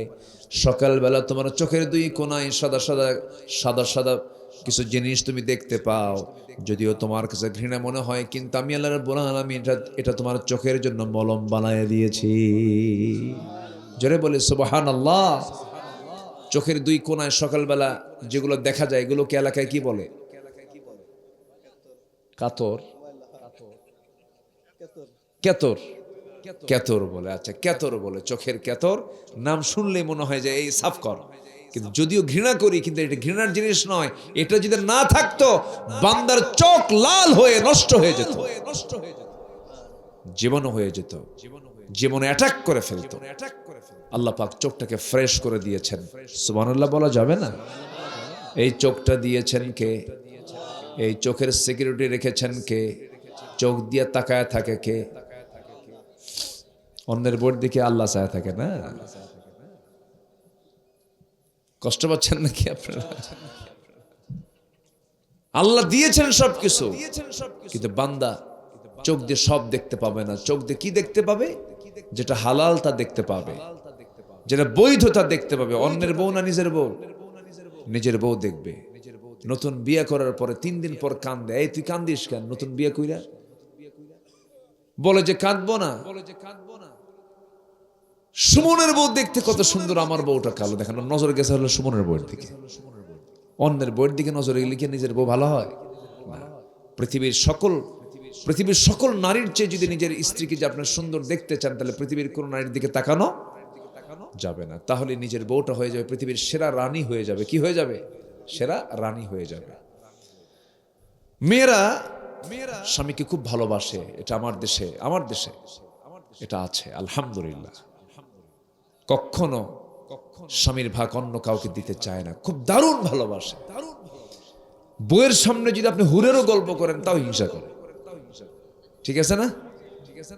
কি এখানে কি হয়েছে আব্বা? থামেন। হুরের গল্প করলেও হিংসা করে। এক মাহফিলে প্রশ্ন আসছে, হুজুর এমন কি কোনো আমল আছে যে আমল করলে পরে আমার স্বামী জান্নাতে হুর পাবে না? কি কথা কি বুঝতেছেন আপনারা? মানে এমন কোন আমল আছে কিনা যে আমলটা করলে পরে আমার স্বামীকে জান্নাতে হুর দেওয়া হবে না? কি আমল আছে বলেন? মানে জান্নাতে গিয়েও সে কাউকে দেবে না। আল্লাহ তাআলা নারীদেরকে এমন করে বানিয়েছেন। আমার আলোচনায় কি কষ্ট পাচ্ছেন নাকি আপনারা? আল্লাহ তাআলা সবাইকে ভালোবাসেন না। আল্লাহ তাআলা ভালোবাসেন 8 শ্রেণীকে, 8 ধরনের মানুষকে আল্লাহ পাক ভালোবাসেন। আল্লাহ তাআলা আমাদের সবাইকে ওই 8 শ্রেণীর অন্তর্ভুক্ত করে দেন। জোরে বলি আমিন। আর একটু জোরে বলি আল্লাহুম্মা আমিন। আল্লাহ রাব্বুল আলামিন 8 ধরনের কোন কোন বান্দাকে ভালোবাসেন, এই বিষয়ে কিছু কথা বলে আজকে আমি শেষের দিকে আস্তে আস্তে চলে যাব। মনোযোগ দিয়ে আমরা কথাগুলো শুনবো। আল্লাহ রাব্বুল আলামিন 1 নাম্বার যাকে সবচাইতে বেশি ভালোবাসেন সেটা হলো ইন্নাল্লাহা ইউহিব্বুত তাওয়াবিনা ওয়া ইউহিব্বুল মুতাতাহহিরিন। জোরে বলুন আল্লাহু আকবার। আল্লাহ রাব্বুল আলামিন 1 নম্বরে তওবাকারীকে ভালোবাসেন, যারা নাকি আল্লাহর কাছে চোখের পানি ফেলে তওবা করবে। তওবাকারীকে আল্লাহ রাব্বুল আলামিন খুব বেশি ভালোবাসেন। বান্দা ভুল করে আল্লাহর কাছে গিয়ে যখন সারেন্ডার করে বলে আল্লাহ অমুক ভুলটা করেছি, জীবন আর এই ভুল করব না, আল্লাহ পাক খুব খুশি হয়ে তাকে মাফ করে দেন। যার তওবা কবুল হয়ে যাবে, আত-তাইবু মিনাজ যামবি কামান লা যামবা লাহ, যার তওবা কবুল হয়ে যায়, হাদিস এসেছে তার আগের জীবনে একটা গুনাহও তার জীবনে আর থাকে না। জোরে বলি সুবহানাল্লাহ। আত-তাইবু মিনাজ যামবি কামান লা যামবা লাহ। আমার ভাইয়েরা, তওবা করব আমরা আল্লাহর কাছে, চোখের পানি ফেলে ফেলে কাঁদবো, আল্লাহর কাছে রোনাজারি করব। পৃথিবীর কোনো মানুষ কান্নার মূল্য দেবে না, আমার কান্নার মূল্য দেবে একমাত্র কেবলমাত্র চিল্লা বলেন তিনি কে? আল্লাহর কাছে আমরা কাঁদবো। রাজি আছেন তো ইনশাআল্লাহ? তওবা করব কার কাছে? আল্লাহর কাছে আমরা তওবা করব। আমার বন্ধুগণ, নাম্বার 2 হলো ইন্নাল্লাহা ইউহিব্বুত তাওয়াবিনা ওয়া ইউহিব্বুল মুতাতাহহিরিন। নাম্বার 2 হলো যারা পবিত্রতা অর্জনকারী, তাদেরকে আল্লাহ রাব্বুল আলামিন খুব বেশি ভালোবাসেন। অনেক মানুষ আছে, অনেক পুরুষ আছে, পেশাব থেকে নিজেকে পরিষ্কার রাখে না, পেশাব থেকে পরিচ্ছন্ন রাখে না, পানি নেওয়াকে প্রয়োজন মনে করে না, পরিচ্ছন্ন রাখাকে তেমন গুরুত্বের সঙ্গে দেখতে চায় না। নিয়ে আসবেন? হ্যাঁ নিয়ে আসেন। জি আমার বন্ধুগণ, অথচ হাদিসে আসছে সবচেয়ে জাহান্নামীদের মধ্যে একটা শ্রেণী আছে যাদের শাস্তি খুব মারাত্মক হবে, যারা পেশাব থেকে নিজেকে মুক্ত রাখতে পারে না, দেখবেন কিছু কিছু যুবক আছে কুত্তার মতো পেশাব করে, আছে না? কুত্তা এক ঠ্যাং খাড়া করে আর ও দুই ঠ্যাং খাড়া কইরা মারে, যেরকম নাউজুবিল্লাহ। যদি কেউ দাঁড়ায় পেশাব করে, কিডনিতে তার বিশাল বড় ধাক্কা লেগে যায়। আমার বন্ধুগণ, বিভিন্ন রোগ আক্রান্ত হয়ে পড়ে। পরিচ্ছন্নতা যার থাকবে না, সে দুনিয়াতেও দুনিয়াতে অসুস্থ হবে, আখিরাতেও সে ক্ষতিগ্রস্ত হবে। এটা এক প্রকার নাপাকি থেকে পবিত্রতা, এক প্রকার পবিত্রতা। আর একটা পবিত্রতা হচ্ছে ইন্নামাল মুশরিকুনা নাজাসুন, মুশরিকরা কিন্তু নাপাক। মুশরিকরা কি? নাপাক। ওই নাপাকি থেকেও দূরে থাকতে হবে। আল্লাহ রাব্বুল আলামিন বলছেন, তোমরা যদি তওবা করতে পারো আর পরিচ্ছন্ন যদি হতে পারো, আমি আল্লাহ রাব্বুল আলামিন জেনে রেখো আমি তাকে দারুণ ভালোবাসি। জোরে কোন সুবহানাল্লাহ। আমার বন্ধুগণ, বলুন তো সবাই, আগে নামাজ না জায়গা পাক? বলেন, আগে নামাজ না শরীর পাক? আগে নামাজ না কাপড় পাক? আগে পরিচ্ছন্ন হতে হবে, আগে পবিত্র হতে হবে, নাপাকি থেকে নিজেকে মুক্ত রাখতে হবে। তাহলে আল্লাহ রাব্বুল আলামিন আপনার রহমতের চাদরে আপনাকে আবৃত রাখবেন, বরকতে ধন্য করবেন। যে কোনো কাজ করবেন আপনি বরকত পাবেন। যে লোকটার জীবন পরিচ্ছন্ন, সে দুনিয়াতেও সে অসুস্থতা থেকে মুক্ত থাকতে পারে। বলি আলহামদুলিল্লাহ। ফরজ গোসল হয়ে গেছে, 7 ঘন্টা ধরে গোসল করে না, আছে না নাই? এরকম আছে কিনা বলেন? বিশেষ করে মেয়েদের মধ্যে এই সমস্ত প্রবলেম গুলো আছে। আমার মায়ের আজকের মাহফিল আসছেন, একটু মনোযোগ দিয়ে শুনবেন। মেয়েদের কিন্তু মাসে একটা সময় আছে, যে সময়টা তাদের নামাজ পড়তে হয় না, নামাজ আল্লাহ রাব্বুল আলামিন স্থায়ীভাবে মাফ করে দিয়েছেন, আছে না? মেয়েদের একটা পিরিয়ড আছে, সেই পিরিয়ডে মেয়েদের নামাজ পড়তে হয় না। তার মেয়াদ হলো সর্বনিম্ন 3 দিন, বড় জোর 7 দিন, 10 দিন পর্যন্ত হতে পারে। কিন্তু কিছু কিছু মহিলা আছে এটা ঠেলে নিয়ে যায় 21 দিন। কি আছে কিনা এই প্রবলেম আছে না নাই? শোনেন, বলা দরকার কথাগুলো শোনেন। এখনকার বাচ্চাগুলো যারা 10 বছর 12 বছর, এরা আপনার আমার চাইতে বেশি বোঝে। ওরা অনেক সচেতন, ওরা সব বোঝে। কিছু কিছু বিষয় খোলামেলা হওয়া উচিত। এখনকার আধুনিক বাচ্চারা 10-11 বছর বয়সে ওরা জীবন সমাজ নিয়ে যা স্টাডি করে, আপনাদের এক কানিও বোঝেন না। ওরা অনেক অ্যাডভান্স। বাবারা, প্রযুক্তির মিস ইউজ থেকে নিজেকে নিয়ন্ত্রণ রাখার চেষ্টা করো। স্মার্টফোনের মিস ইউজ থেকে বাঁচার চেষ্টা করো। স্মার্টফোন তোমার মুহূর্তের মধ্যে ঈমান ছিনতাই করে ফেলবে। সাবধান। পর্নোগ্রাফিতে আসক্ত হওয়া যাবে না। বিবাহ পূর্ব কোন নোংরামিতে জড়ানো যাবে না। ইল্লিগাল কোন রিলেশন করা যাবে না। কোন পার্কে গিয়ে অন্যের বউ নিয়ে বসে থাকা যাবে না। এই আছে না নাই? এগুলো আসতে কবেন না, আছে না নাই? আচ্ছা, এগুলোকে বাদ দিতে হবে। তওবা করে আমরা ফিরে আসবো কার পথে? আল্লাহর পথে। আল্লাহ কবুল করুন, জোরে বলি আমিন। একটু জিকির করি লা ইলাহা। সবাই কি চা দেন? যা আছে কপালে। আরো জোরে লা ইলাহা। কি সুন্দর চা নিয়ে সবাইকে দিচ্ছে।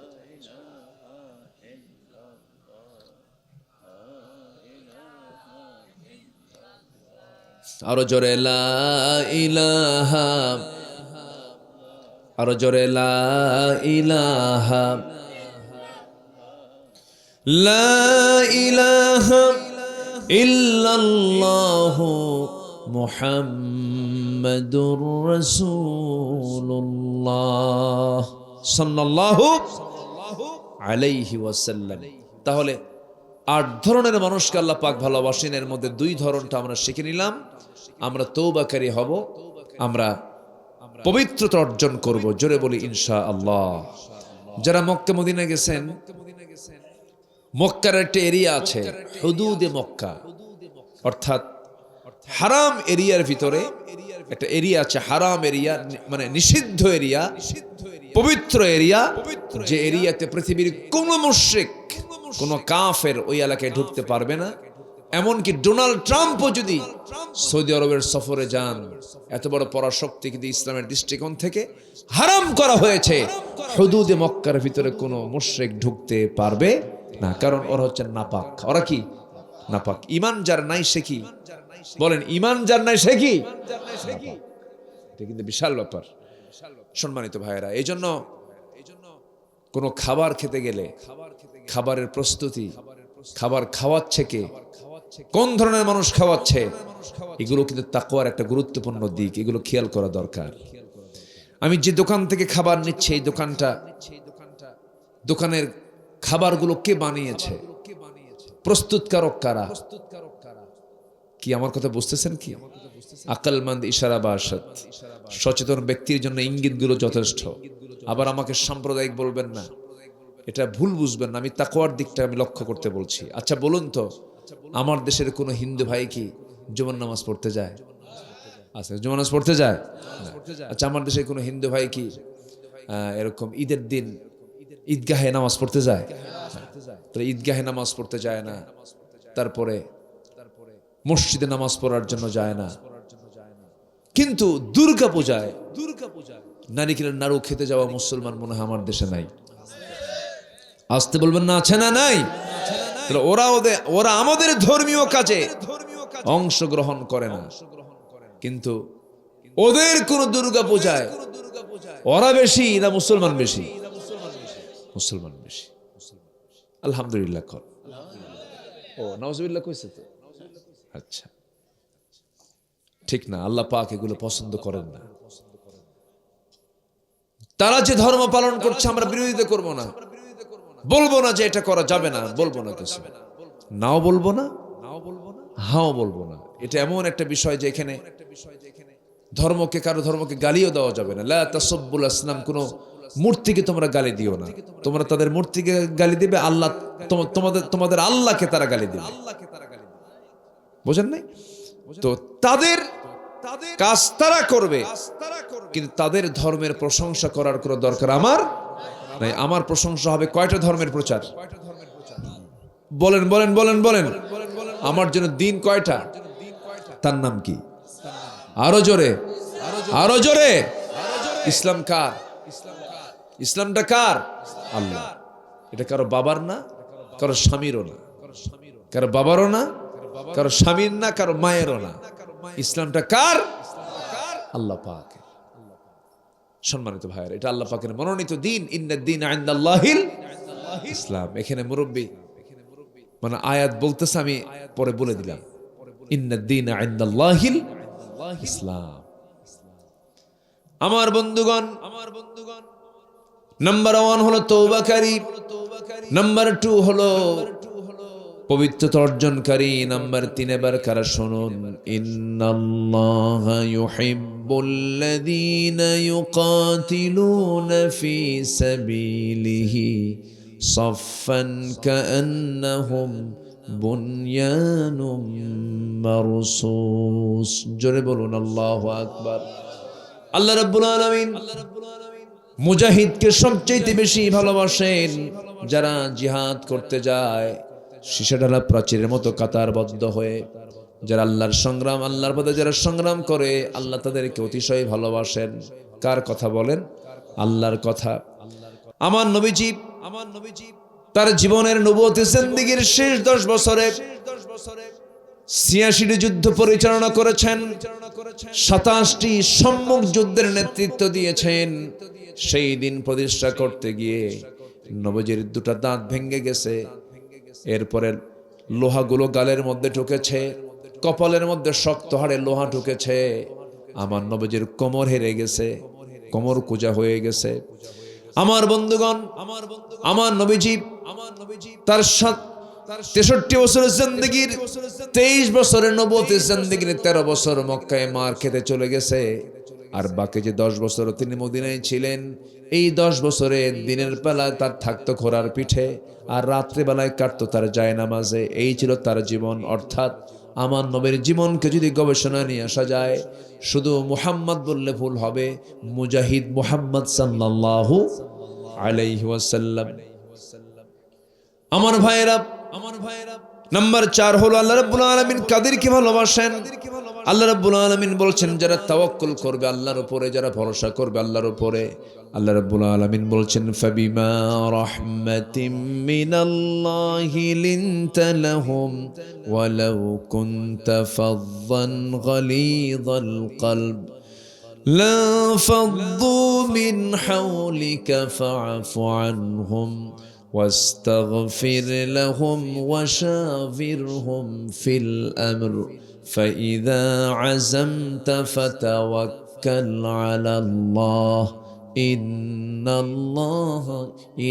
الله يحب المتوكلين جنبنا الله أكبر আল্লাহর প্রতি যারা ভরসা রাখে, আল্লাহর প্রতি যারা আস্থা রাখে, আল্লাহ পাক তাদেরকে দারুণ ভালোবাসেন। আমার আপনার দায়িত্ব হলো সর্বক্ষণ কার জিকির করা? আসতে বলবেন না, কার জিকির করা? আল্লাহর জিকির করা।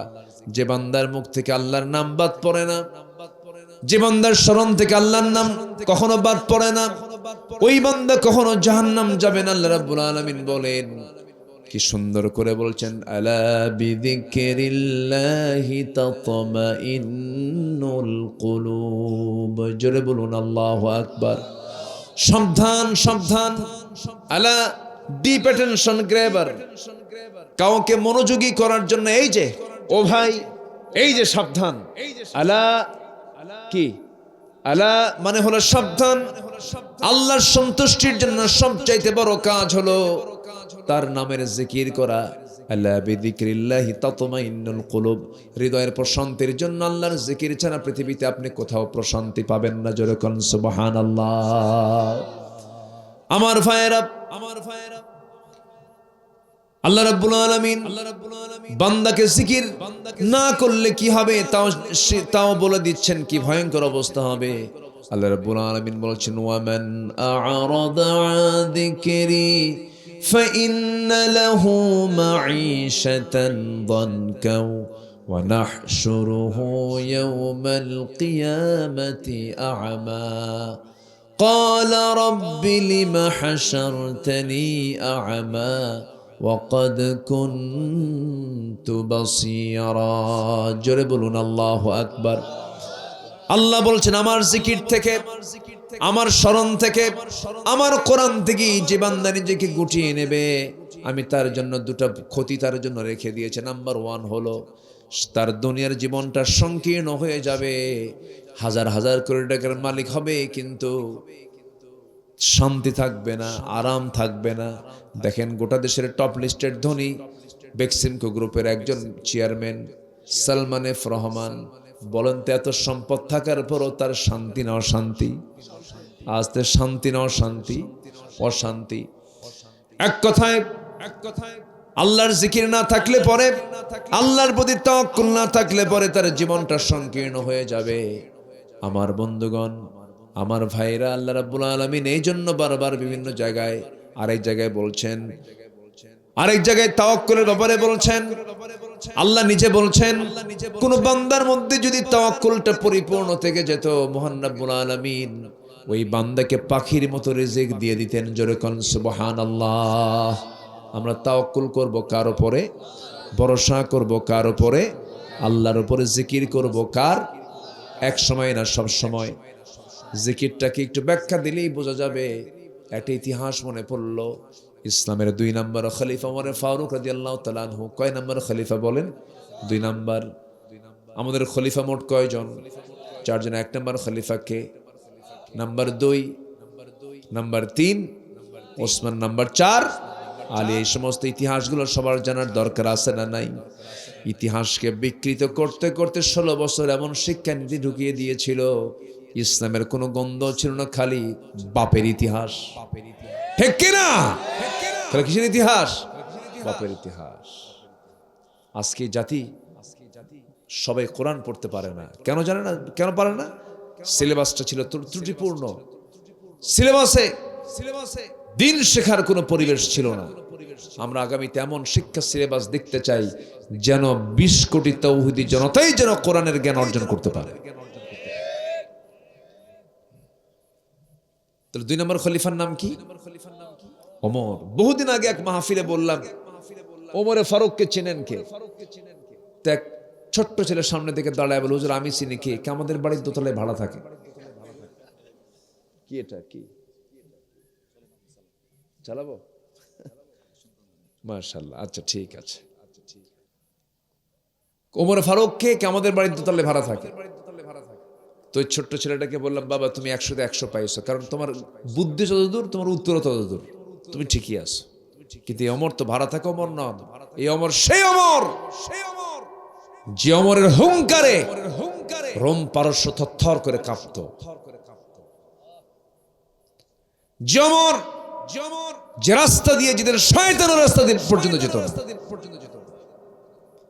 যে অমর বলেছেন, ফোরাতের তীরে একটা কুকুর যদি অনাহারে মারা যায়, ইরাকের রাস্তা খারাপের কারণে যদি উটের পা গর্তের মধ্যে পড়ে গিয়ে যদি পা ভেঙে যায়, কিয়ামতের দিন পা কেন ভাঙলো উটের, আর কুকুর কেন অনাহারে মারা গেল, আমাকে কিয়ামতের দিন এর জন্য জবাবদিহি করতে হবে। আর বিগত 16 বছরের ফ্যাসিস্ট সরকার এই জনগণ থেকে 28 লক্ষ কোটি টাকা দেশ থেকে পাচার করে নিয়ে চলে গেল। হ্যাঁ, সম্মানিত বন্ধুগণ, সম্মানিত ভাইয়েরা, আল্লাহর জিকির যদি কোনো বান্দার মধ্যে যদি অটুট থাকে, তার দ্বারা চুল পরিমাণ কখনো ক্ষতি হওয়ার সম্ভাবনা নাই। ওমরে ফারুক রাদিয়াল্লাহু আনহু তিনি দুনিয়া থেকে বিদায় নেবেন। ছোট্ট একটা ইতিহাস মনে পড়লো, জিকিরটা কি দেখেন। দুনিয়া থেকে বিদায় নেবেন, সারা জীবন দোয়া করেছেন, আল্লাহ তুমি আমাকে শহীদি মওত দিয়ে দিবা, আর মদিনা শহরে তুমি আমার মৃত্যু দিয়ে দিবা। আল্লাহুম্মা রযুকনি শাহাদাতান ফি সাবিলিক ওয়াজআল মাউতি ফি বালাদি রাসূলিক। এই দোয়া তিনি প্রায় প্রায় করতেন। ফজর নামাজে দাঁড়াইছেন, প্রথম রাকাত সুন্দরভাবে তিনি সূরা কিরাত তেলাওয়াত করেছেন। দ্বিতীয় রাকাতে নামাজ পড়তে নামার সঙ্গে সঙ্গে রুকুতে যাবেন, এমন সময় একাততাই আবু লুলু মাজুসি দূর থেকে আস্তে আস্তে করে তাকে টার্গেট করে কাছাকাছি এসে তার ডান পাশে সে ডান পেটে বিষাক্ত ছুরি যখন ঢুকায় দিয়েছে, তেমন তিনি কাবু হন নাই, কিন্তু আবার টান মেরে খুলে ফেলে আরো দুইটা উপর্যুপরি যখন ছুরি যখন তার পেটে চালানো হলো, মসজিদ নববীর মধ্যে তিনি নামাজ 2 রাকাত শেষ করতে পারলেন না। নামাজ শেষ হওয়ার আগে, সালাম ফেরার আগে তিনি সেন্সলেস হয়ে জমিনে পড়ে গেলেন।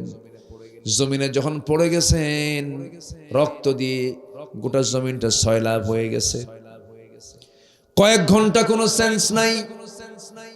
সেন্স যখন ফিরেছে, ভুঁড়ি তো বাইরে বের হয়ে আছে, কিছু অংশ ভুঁড়ি বাইরে বের হয়ে আছে। ঘুম থেকে জাগা পর সেন্সলেস থেকে সেন্স ফিরে আসার সঙ্গে সঙ্গে তার ছেলের দিকে তাকালেন। ছেলে আব্দুল্লাহকে ডাক দিয়ে বলছেন, আব্দুল্লাহ রে, এই দিকে আসো, আমার জন্য একটু পানি আনো তো। সন্তান দৌড় মেরে গিয়ে 1 গ্লাস পানি তার সামনে যখন হাজির করেছেন, ওমরে ফারুক বলছে, আব্দুল্লাহ তুমি কিসের পানি আনছো? আব্বা আপনি তো না খেয়ে আছেন, তৃষ্ণা পেয়েছেন মনে হয়, এই জন্য পানি আনছে পান করার জন্য। ওমরে ফারুক বলছেন, পান করার পানি আমার প্রয়োজন নাই, কারণ আমার ওযুর প্রয়োজন, কারণ ফজর নামাজ আমার এখন আদায় হয় নাই। সুবহানাল্লাহ বলবেন না? এটার নাম কি? জিকির। বলেন এটার নাম কি? জিকির। ওযুর পানি দেওয়া হলো, পেটের ভিতরে গামছা বাঁধলেন, কোন মতো বেঁচে আছেন, দাঁড়ায় পারলেন না, বসে বসে তিনি নামাজটা আদায় করলেন ফজরের। এরপরে বলছেন, আব্দুল্লাহ তুমি কান্দো কেন? আমার কলেজার টুকরা সন্তান, কেঁদো না, মানুষ তো মরেই যাবে একদিন। সন্তান বলছে, বাবা তোমার জন্য ডাক্তার নিয়ে আসছি, ডাক্তার চিকিৎসা করবে তোমার। গোটা শরীর থেকে রক্তক্ষরণ হচ্ছিল। যখন চিকিৎসক তার সামনে আসছে, সে বলতেছে, আমিরুল মুমিনিন 1 গ্লাস দুধ আপনাকে পান করতে হবে, আপনি পান করুন। বিসমিল্লাহ বলে তিনি 1 গ্লাস দুধ যখন পান করলেন, কিন্তু পেটের মধ্যে দুধটা রইল না, নারীটা ফুটো হয়ে গেছে, সেই দিক দিয়ে বাইরে আস্তে করে সমস্ত দুধগুলো বাইরে বের হয়ে গেল। ডাক্তার ইন্না লিল্লাহ বলে বলছে, আমার চিকিৎসার সকল চেষ্টা শেষ, আমি আর পারলাম না, রুগী মনে হয় বাঁচাতে পারবো না। সঙ্গে সঙ্গে ওমরে ফারুক মুস্কি হাসি মেরে বলছে, ডাক্তার বাঁচাবা কেমনে?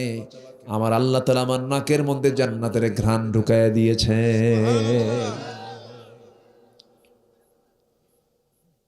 সাইয়েদনা ওমর ফারুক রাদিয়াল্লাহু আনহু এবার বলছেন,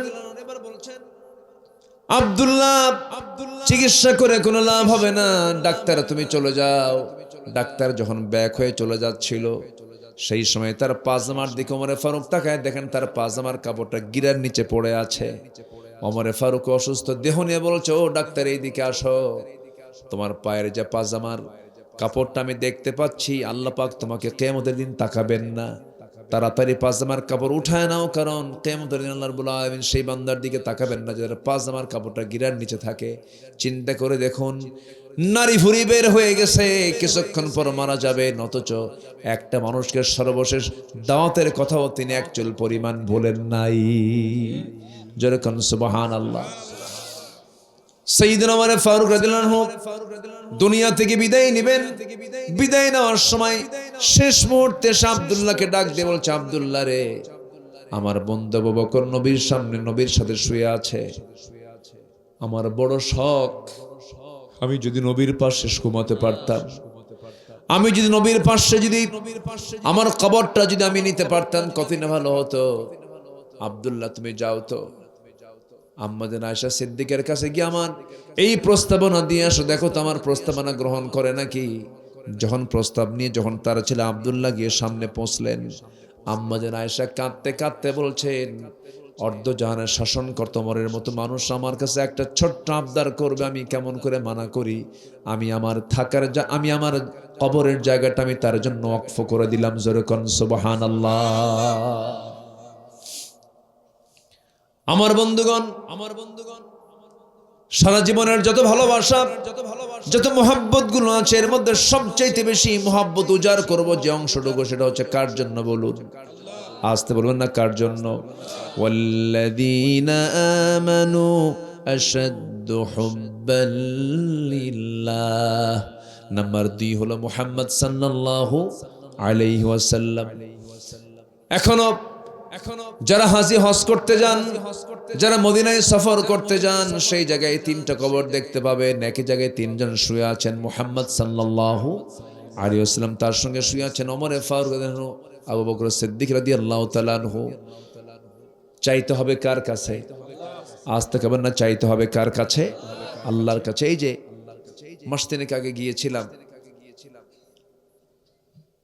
রাউদাতুম মিন রিয়াদিল জান্নাহ, মা বাইনা বাইতি ওয়া মিনবারি রাউদাতুম মিন রিয়াদিল জান্নাহ। রাসূল বলেছেন, আমার ঘর আর ওই মিম্বারের মাঝখানের অংশটুকু হলো জান্নাতের টুকরা। পৃথিবীতে একটা জান্নাতের টুকরা আছে, সেটা হচ্ছে আমার নবীর ওই রাউদাতুম মিন রিয়াদিল জান্নাহ।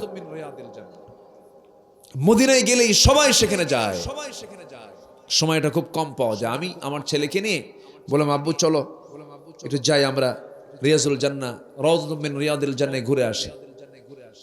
তো ভিতরে ঢুকে টাইম মাত্র 10 মিনিট, ফজরের আজান হবে, রাত 3টার দিকে গিয়েছি। তাই ভাবলাম যে এখানে বেশি সময় কেমন করে থাকা যায়, যদি অন্তত ফজর নামাজটা পর্যন্ত থাকতে পারতাম। দেখি যে আমার দেশের কিছু প্রবাসী সেখানে পরিচ্ছন্ন কর্মী নাজ্জাফা। তা আমি তাদেরকে দেখলাম, তারা আমাকে চিনে ফেলছে। 7-8 জন একসঙ্গে এসে সালাম দিয়ে বলে, হুজুর আমরা আপনার খুব ভক্ত। বললাম যে ভক্ত ঠিক আছে, কিন্তু আমি তো এখানে ভিতরে বেশিক্ষণ থাকতে চাই, থাকার কোনো উপায় আছে কি? তো বললো, হুজুর আমরা দেখি, চেষ্টা করি। তো ওখানকার এক অ্যাডমিনিস্ট্রেশন কর্মকর্তা, প্রশাসনিক কর্মকর্তাকে এমন তেল মারা মারছে, আমার ব্যাপারে এমন বলছে, মানে বলার ঠেলায় অ্যাডমিনিস্ট্রেশন অফিসার সে নিজেই আমার কাছে এসে আমার হাত ধরে টেনে নিয়ে আমার নবীর কবরের সঙ্গে যে কি বলে ওয়াল, সে ওয়ালের সাথেই যে প্রথম যে বসার জায়গাটা, সেই জায়গা আমাকে বসায় দিল। আমি বাম দিকে তাকাই নবীজির কবর, ডান দিকে তাকায় দেখি আমার নবীজির মিম্বার। আমি বসে সেদিন দিল থেকে শুধু একটা দোয়া করেছে, আল্লাহ যে কোনো জমিনে, যে জমিনে তোমার মৃত্যু হবে সেই জমিনেই তোমাকে যেতে হবে, এটা আল্লাহই জানেন, ঠিক কিনা? আল্লাহ জানেন। আল্লাহকে বললাম, আল্লাহ যেদিন মৃত্যুর ফয়সালা হবে তার একদিন আগে অন্তত তুমি আমাকে মদিনায় পাঠিয়ে দিবা। এই দোয়াটা করেছি। ভাইরে, দিন শেষে তো কেউ নাই, দিন শেষে আমার কেউ না। অঙ্ক মিলান দিন শেষে কেউ নাই, দিন শেষে আমার সঙ্গে অঙ্ক মিলবে একটাই, সেটা হচ্ছে তিনি কে? আসতে বলুন, তিনি কে? অতএব সবচেয়ে বড় জিকির হলো আমার আল্লাহর জিকির। নামাজকেও ছাড়বো না। রাজি আছেন তো? 5 ওয়াক্ত নামাজ পড়বেন। কারা কারা একটু হাত তুলে দেখান দেখি।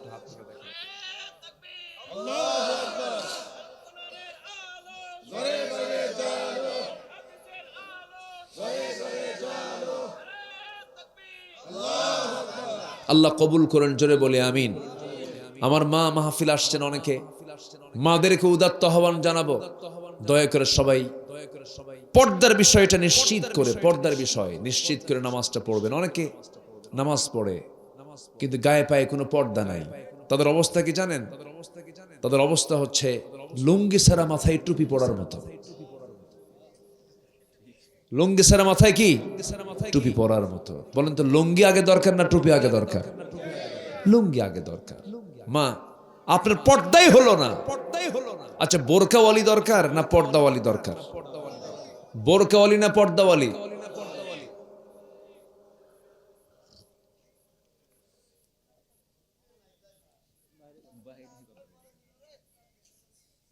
আচ্ছা আচ্ছা, তাহলে বোরকাওয়ালি আর পর্দাওয়ালি তফাৎ আছে না নাই বলেন তো? আজকের সমাজে কোন ওয়ালি বেশি? পর্দাওয়ালি নাই। এমন বোরকা পড়ে, বোরকার গায়ে আবার আয়না লাগানো। আয়না কি ঠিক আছে? এটা হলো না। আল্লাহ পাক মাদেরকে খাস পর্দা করার তৌফিক দান করুন। জোরে বলি আল্লাহুম্মা আমিন। তাহলে পর্দা আগে দরকার। আচ্ছা, নামাজ আগে না পর্দা আগে? আপনি নামাজে যদি মাথায় না কাপড় দেন, মহিলা মানুষ যদি মাথায় না কাপড় দেন, না ঢাকে, নামাজ হবে? আগে ঢাকতে হবে, এরপরে কি নামাজ পড়তে হবে। এই জন্য আমার মা, আপনাকে 100% পর্দা নিশ্চিত করতে হবে। পরপুরুষ থেকে নিজের সৌন্দর্যকে অবশ্যই আড়াল করার চেষ্টা করতেই হবে। তাহলে সব ইবাদত কবুল করবেন কে? আল্লাহ তাআলা। আমার বন্ধুগণ, নাম্বার 5 হলো যারা হেসানকারী হবে, দয়া পরবশ হবে, আল্লাহ পাক তাদেরকে ভালোবাসেন। ইন্নাল্লাহা ইউহিব্বুল মুহসিনিন। মুহসিনদেরকে আল্লাহ খুব ভালোবাসেন। যারা প্রতিশোধ নেবে, আল্লাহ তাদের প্রতিশোধ নেবেন। আমার দেশে বিগত যে সময়গুলো চলে গেছে, ইহসান করা লোক বেশি ছিল না, প্রতিশোধ নেওয়া লোক বেশি ছিল। প্রতিশোধ, বাবার হত্যার প্রতিশোধ, নেতা হত্যার প্রতিশোধ, এই প্রতিশোধ নীতি নীতি এমন মাত্রা হয়ে গেছে আর টিকতেই পারলো না। শেষ পর্যন্ত মামুবাড়ি দিল্লি গিয়ে বসে আছে। এমন খাওয়া খাইছে মশার মতো। কিছু মশা আছে ছেঁচড়া মশা, মানে খাওয়া শুরু করলে থামে না, মানে খাইতে খাইতে বেহুশ। এরকম কিছু মশা আছে না নাই? আচ্ছা, খাইতে খাইতে সেখানে মরে যায়। আল্লাহ পাক মশার উদাহরণ দিয়েছেন কোরআনে কারিমে, এমনি না, অনেক এর মধ্যে হিকমত আছে। যে মশা আমরা দেখি, আচ্ছা বলেন তো, মশা মানুষকে ভয় পায় না মানুষ মশাকে ভয় পায়? মশারি টাঙ্গায় কে? মানুষ মশারি টাঙ্গায়। মশারি কি মশা মশারি টাঙ্গায়? মশা কি মশারি টাঙ্গায়? মানুষ মশারি টাঙ্গায়। মশারি টাঙ্গায় কেন? মশা থেকে বাঁচার জন্য। মশা বাঁচার জন্য মশা থেকে মশারি।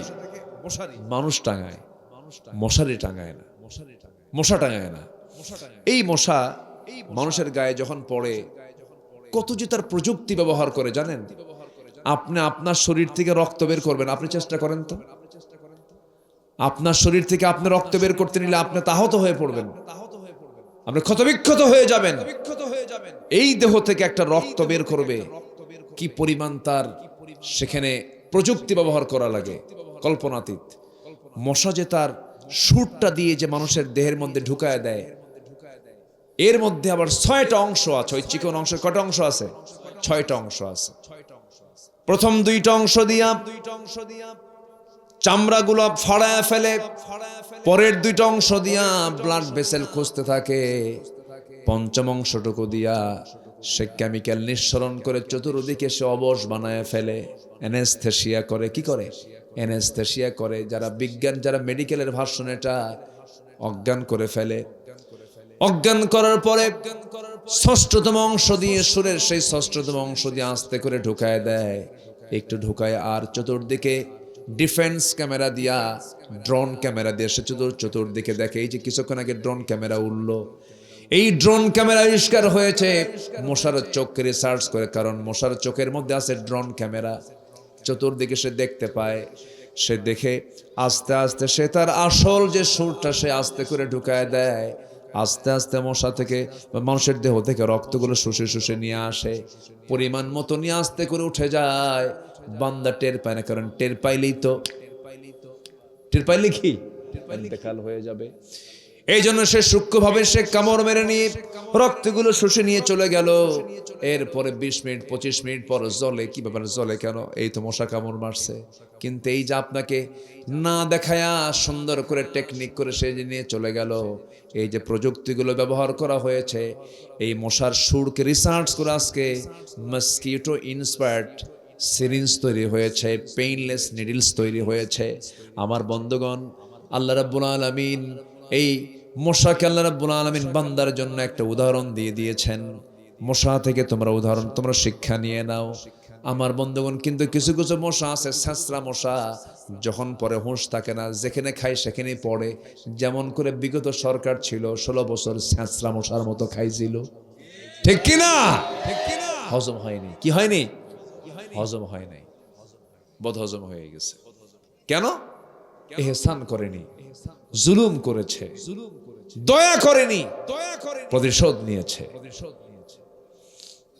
নাম্বার 6 হলো যারা ন্যায় পরায়ণ, আল্লাহ রাব্বুল আলামিন তাদেরকে ভালোবাসেন। ন্যায় পরায়ণ বাদশা, ন্যায় বিচার যারা করবে, আল্লাহ রাব্বুল আলামিন বলছেন আমি তাকে আরশ আজিমের ছায়া জায়গা দিয়ে দেব। নাম্বার 7 হলো যারা মুত্তাকি, আল্লাহ তাদেরকে খুব ভালোবাসেন। নাম্বার 8 হলো যারা সবর করে, যারা ধৈর্যশীল, আল্লাহ পাক তাদেরকে ভালোবাসেন। ধৈর্য যোগ্যতা না রাগ যোগ্যতা? বলেন কোনটা যোগ্যতা? গুণ কোনটা, রাগ না ধৈর্য? ধৈর্য আনতে অনেক মেহনত লাগে, রাগ কোনো যোগ্যতা না, রাগ এমনি এমনি করা যায়। সেদিন এক মহিলা আমাকে ফোন দিয়ে বলে, হুজুর একটা প্রশ্ন করি। কি প্রশ্ন? আমার স্বামী সকালেও তালাক দেয়, বিকেলেও তালাক দেয়, আমি কি আসি না নাই? কি বুঝলেন? কি যে চিত্র সমাজে আজ। বউটা নিয়ে সংসার করছে, কিন্তু বউটার সঙ্গে তার জেনা হচ্ছে। বহু ফ্যামিলি আছে, আছে কিনা? প্রায় মানে কিছু হইলেই তালাক শব্দ নিয়ে আসে। তালাক দিয়ে পরে আমাদের কাছে এসে ফোন দিয়ে বলে, হুজুর কাম তো সারছে, হুজুর তালাক দিছে, কত কি 100টা মারছে আজকে। এই তো হচ্ছে অবস্থা। ধৈর্য, আমরা ধৈর্য আনবো, জোরে বলি ইনশাআল্লাহ। টাঙ্গেলের মানুষ তো বেশি ব্যবসায়ী মানুষ। আচ্ছা বলেন, ব্যবসায় কি আগে দরকার বলেন? ধৈর্য আগে দরকার। লুঙ্গি বেচবেন, এক লুঙ্গি দেখে কি কেউ লুঙ্গি কিনবে? 10 লুঙ্গি দেখাবেন, 10 লুঙ্গির ভাঁজ খুলবেন, ভাই এটা ভালো, এটা দেখেন, এটা দেখেন, আধা ঘন্টা ধরে দেখানোর পরও কেনে না। যখন সে চলে যাওয়ার সময় বলে, ভাই লুঙ্গি আরো থাকলে ভালো হতো, কালেকশন ভালো না। আপনি কি রাগ করতে পারবেন? আপনি বলবেন ঠিক আছে ভাই, মানে রাগ উঠছে, কিন্তু একটা ভেসকি মারে হাসি মারবেন, কিন্তু হাসির মধ্যে কি আছে? রাগ আছে। কিন্তু আপনি যদি বলেন 10টা লুঙ্গি দেখালাম, এরপরও তুই কিনলি না, বেঁধে ধুয়ে তোরে কেনাবো, ব্যবসা হবে? ব্যবসা শেষ হয়ে যাবে। এই জন্য এই 8টা জিনিসের সঙ্গে যার সম্পর্ক থাকবে, আল্লাহ বলছেন আমি তাকে খুব ভালোবাসি। জোরে বলেন সুবহানাল্লাহ। আল্লাহ আমাদের 8টা আমল করার তৌফিক দান করুন। অনেক রাত হয়েছে, এবং আমি যখন একটা নিঃশ্বাস নিচ্ছি, ঠান্ডা বাতাস আমার ভিতরে একদম মানে ঢুকে পড়ছে। এটা আমার লাঞ্চের জন্য, আবার পরবর্তী আলোচনার জন্য। খুব ঠান্ডা, তো আসলে তীব্র ঠান্ডা হচ্ছে। একটু আগে ভাগে আলোচনা শেষ করতে পারলে ভালো হতো, আগে ভাগে উঠলে ভালো হতো। আলোচনা যতটুকুন হয়েছে আমরা বলে ফেলি আলহামদুলিল্লাহ। দুনিয়া থেকে বিদায় নিবেন, সারা জীবন দোয়া করেছেন, আল্লাহ তুমি আমাকে শহীদি মওত দিয়ে দিবা, আর মদিনা শহরে তুমি আমার মৃত্যু দিয়ে দিবা। আল্লাহুম্মা রযুকনি শাহাদাতান ফি সাবিলিক ওয়াজআল মাউতি ফি বালাদি রাসূলিক। এই দোয়া তিনি প্রায় করতেন। ফজর নামাজে দাঁড়াইছেন, প্রথম রাকাত সুন্দরভাবে তিনি সূরা কিরাত তেলাওয়াত করেছেন। দ্বিতীয় রাকাতে নামাজ পড়তে নামার সঙ্গে সঙ্গে রুকুতে যাবেন, এমন সময় একাততাই আবু লুলু মাজুসি দূর থেকে আস্তে আস্তে করে তাকে টার্গেট করে কাছাকাছি এসে তার ডান পাশে, সে ডান পেটে বিষাক্ত ছুরি যখন ঢুকায় দিয়েছে, তেমন তিনি কাবু হন নাই, কিন্তু আবার টান মেরে খুলে ফেলে আরো দুইটা উপর্যুপরি যখন ছুরি যখন তার পেটে চালানো হলো, মসজিদ নববীর মধ্যে তিনি নামাজ দুরাকাত শেষ করতে পারলেন না। নামাজ শেষ হওয়ার আগে, সালাম ফেরার আগে তিনি সেন্সলেস হয়ে জমিনে পড়ে গেলেন। জমিনে যখন পড়ে গেছেন, রক্ত দিয়ে গোটা জমিনটা সয়লাব হয়ে গেছে। কয়েক ঘন্টা কোনো সেন্স নাই। সেন্স যখন ফিরেছে, বুড়ি তো বাইরে বের হয়ে আছে, কিছু অংশ বুড়ি বাইরে বের হয়ে আছে। ঘুম থেকে জাগা পর সেন্সলেস থেকে সেন্স ফিরে আসার সঙ্গে সঙ্গে তার ছেলের দিকে তাকালেন। ছেলে আব্দুল্লাহকে ডাক দিয়ে বলছেন, আব্দুল্লাহ রে, এই দিকে আসো, আমার জন্য একটু পানি আনো তো। সন্তান দৌড় মেরে গিয়ে এক গ্লাস পানি তার সামনে যখন হাজির করেছেন, ওমরে ফারুক বলছে, আব্দুল্লাহ তুমি কিসের পানি আনছো? আব্বা, আপনি তো না খেয়ে আছেন, তৃষ্ণা পেয়েছেন মনে হয়, এই জন্য পানি আনছে পান করার জন্য। ওমরে ফারুক বলছেন, পান করার পানি আমার প্রয়োজন নাই, কারণ আমার ওযুর প্রয়োজন, কারণ ফজর নামাজ আমার এখন আদায় হয় নাই। সুবহানাল্লাহ বলবেন না? এটার নাম কি? জিকির। বলেন, এটার নাম কি? জিকির। ওযুর পানি দেওয়া হলো, পেটের ভিতরে গামছা বাঁধলেন। কোন মতো বেঁচে আছেন, দাঁড়ায় পারলেন না, বসে বসে তিনি নামাজটা আদায় করলেন ফজরের। এরপরে বলছেন, আব্দুল্লাহ তুমি কান্দো কেন? আমার কলেজার টুকরা সন্তান, কেঁদো না, মানুষ তো মরেই যাবে একদিন। সন্তান বলছে, বাবা তোমার জন্য ডাক্তার নিয়ে আসছি, ডাক্তার চিকিৎসা করবে তোমার। গোটা শরীর থেকে রক্তক্ষরণ হচ্ছিল। যখন চিকিৎসক তার সামনে আসছে, সে বলতেছে, আমিরুল মুমিনিন, এক গ্লাস দুধ আপনাকে পান করতে হবে, আপনি পান করুন। বিসমিল্লাহ বলে তিনি এক গ্লাস দুধ যখন পান করলেন, কিন্তু পেটের মধ্যে দুধটা রইল না, নারীটা ফুটো হয়ে গেছে, সেই দিক দিয়ে বাইরে আস্তে করে সমস্ত দুধগুলো বাইরে বের হয়ে গেল। ডাক্তার ইন্নালিল্লাহ বলে বলছে, আমার চিকিৎসার সকল চেষ্টা শেষ, আমি আর পারলাম না, রুগী মনে হয় বাঁচাতে পারবো না। সঙ্গে সঙ্গে ওমরে ফারুক মুস্কান মেরে বলছে, ডাক্তার বাঁচাবা কেমনে? আমার আল্লাহ তাআলা আমার নাকের মধ্যে জান্নাতের ঘ্রাণ ঢুকায়া দিয়েছে।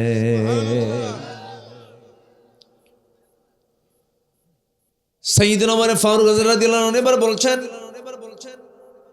আব্দুল্লাহ, চিকিৎসা করে কোনো লাভ হবে না, ডাক্তার তুমি চলে যাও। ডাক্তার যখন ব্যাক হয়ে চলে যাচ্ছিল, সেই সময় তার পাজামার দিকে ওমরে ফারুক তাকায়, দেখেন তার পাজামার কাপড়টা গিরার নিচে পড়ে আছে। ওমরে ফারুক অসুস্থ দেহ নিয়ে বলছে, ও ডাক্তার এইদিকে আসো, তোমার পায়ের যে পাজামার কাপড়টা আমি দেখতে পাচ্ছি, আল্লাহ পাক তোমাকে কিয়ামতের দিন তাকাবেন না, তাড়াতাড়ি পাজামার কাপড় উঠায় নাও, কারণ কিয়ামতের দিন আল্লাহ রাব্বুল আলামিন সেই বান্দার দিকে তাকাবেন না যার পাজামার কাপড়টা গিরার নিচে থাকে। চিন্তা করে দেখুন, নারী ভুঁড়ি বের হয়ে গেছে, কিছুক্ষণ পর মারা যাবে, অথচ একটা মানুষকে সর্বশেষ দাওয়াতের কথাও তিনি এক চুল পরিমাণ বলেন নাই। যেরকম সুবহানাল্লাহ। সাইয়েদনা ওমর ফারুক রাদিয়াল্লাহু আনহু দুনিয়া থেকে বিদায় নেবেন। বিদায় নেওয়ার সময় শেষ মুহূর্তে আব্দুল্লাহকে ডাক দিয়ে বলছে, আব্দুল্লাহ রে, আমার বন্ধু আবু বকর নবীর সামনে নবীর সাথে শুয়ে আছে, আমার বড় শখ, আমি যদি নবীর পাশে ঘুমাতে পারতাম, আমি যদি নবীর পাশে যদি আমার কবরটা যদি আমি নিতে পারতাম, কতই না ভালো হতো।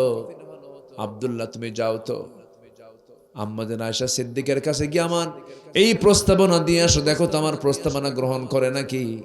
যখন প্রস্তাব নিয়ে যখন তার ছেলে আব্দুল্লাহ গিয়ে সামনে পৌঁছলেন, আম্মাজান আয়েশা কাঁদতে কাঁদতে বলছেন, অর্ধজাহানের শাসনকর্তা ওমরের মতো মানুষ আমার কাছে একটা ছোট্ট আবদার করবে, আমি কেমন করে মানা করি? আমি আমার আমার কবরের জায়গাটা আমি তার জন্য ওয়াকফ করে দিলাম। জোরে কোন সুবহানাল্লাহ। আমার বন্ধুগণ, সারা জীবনের যত ভালোবাসা, যত মোহাব্বত গুলো আছে, এর মধ্যে সবচাইতে বেশি মোহাব্বত উজাড় করব যে অংশটুকু, সেটা হচ্ছে কার জন্য বলুন? আসতে বলবেন না, কার জন্য?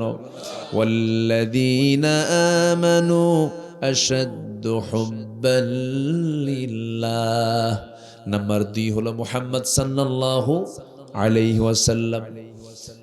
এখনো যারা হাজি হজ করতে যান, যারা মদিনায় সফর করতে যান, সেই জায়গায় 3টা কবর দেখতে পাবেন। একই জায়গায় 3 জন শুয়ে আছেন, মুহাম্মদ সাল্লাল্লাহু আলাইহি ওয়াসাল্লাম, তার সঙ্গে শুয়ে আছেন ওমর ফারুক রাদিয়াল্লাহু আনহু, আবু বকর সিদ্দিক রাদিয়াল্লাহু তাআলা আনহু। চাইতে হবে কার কাছে? আজ থেকে না, চাইতে হবে কার কাছে? আল্লাহর কাছে। এই যে মাস তিনেক আগে গিয়েছিলাম, রাউদাতুম মিন রিয়াদিল জান্নাহ, মা বাইনা বাইতি ওয়া মিনবারি রাউদাতুম মিন রিয়াদিল জান্নাহ। রাসূল বলেছেন, আমার ঘর আর ওই মিম্বারের মাঝখানের অংশটুকু হলো জান্নাতের টুকরা। পৃথিবীতে একটা জান্নাতের টুকরা আছে, সেটা হচ্ছে আমার নবীর ওই রাউদাতুম মিন রিয়াদিল জান্নাহ। মদিনায় গেলেই সবাই সেখানে যায়, সময়টা খুব কম পাওয়া যায়। আমি আমার ছেলেকে নিয়ে বললাম, আব্বু চলো একটু যাই আমরা রিয়াজুল জান্নাহ, রাউদাতুম মিন রিয়াদিল জান্নাহ ঘুরে আসি। তো ভিতরে ঢুকে টাইম মাত্র 10 মিনিট, ফজরের আজান হবে রাত 3টার দিকে গিয়েছি। তাই ভাবলাম যে এখানে বেশি সময় কেমন করে থাকা যায়, যদি অন্তত ফজর নামাজটা পর্যন্ত থাকতে পারতাম। দেখি যে আমার দেশের কিছু প্রবাসী সেখানে পরিচ্ছন্ন কর্মী নাজ্জাফা। তা আমি তাদেরকে দেখলাম, তারা আমাকে চিনে ফেলছে। 7-8 জন একসঙ্গে এসে সালাম দিয়ে বলে, হুজুর আমরা আপনার খুব ভক্ত। বললাম যে ভক্ত ঠিক আছে, কিন্তু আমি তো এখানে একটু ভিতরে বেশিক্ষণ থাকতে চাই, থাকার কোনো উপায় আছে কি?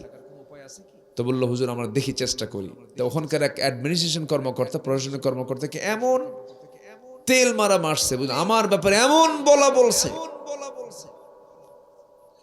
মানে বলার ঠেলায় অ্যাডমিনিস্ট্রেশন অফিসার সে নিজেই আমার কাছে এসে আমার হাত ধরে টেনে নিয়ে আমার নবীর কবরের সঙ্গে যে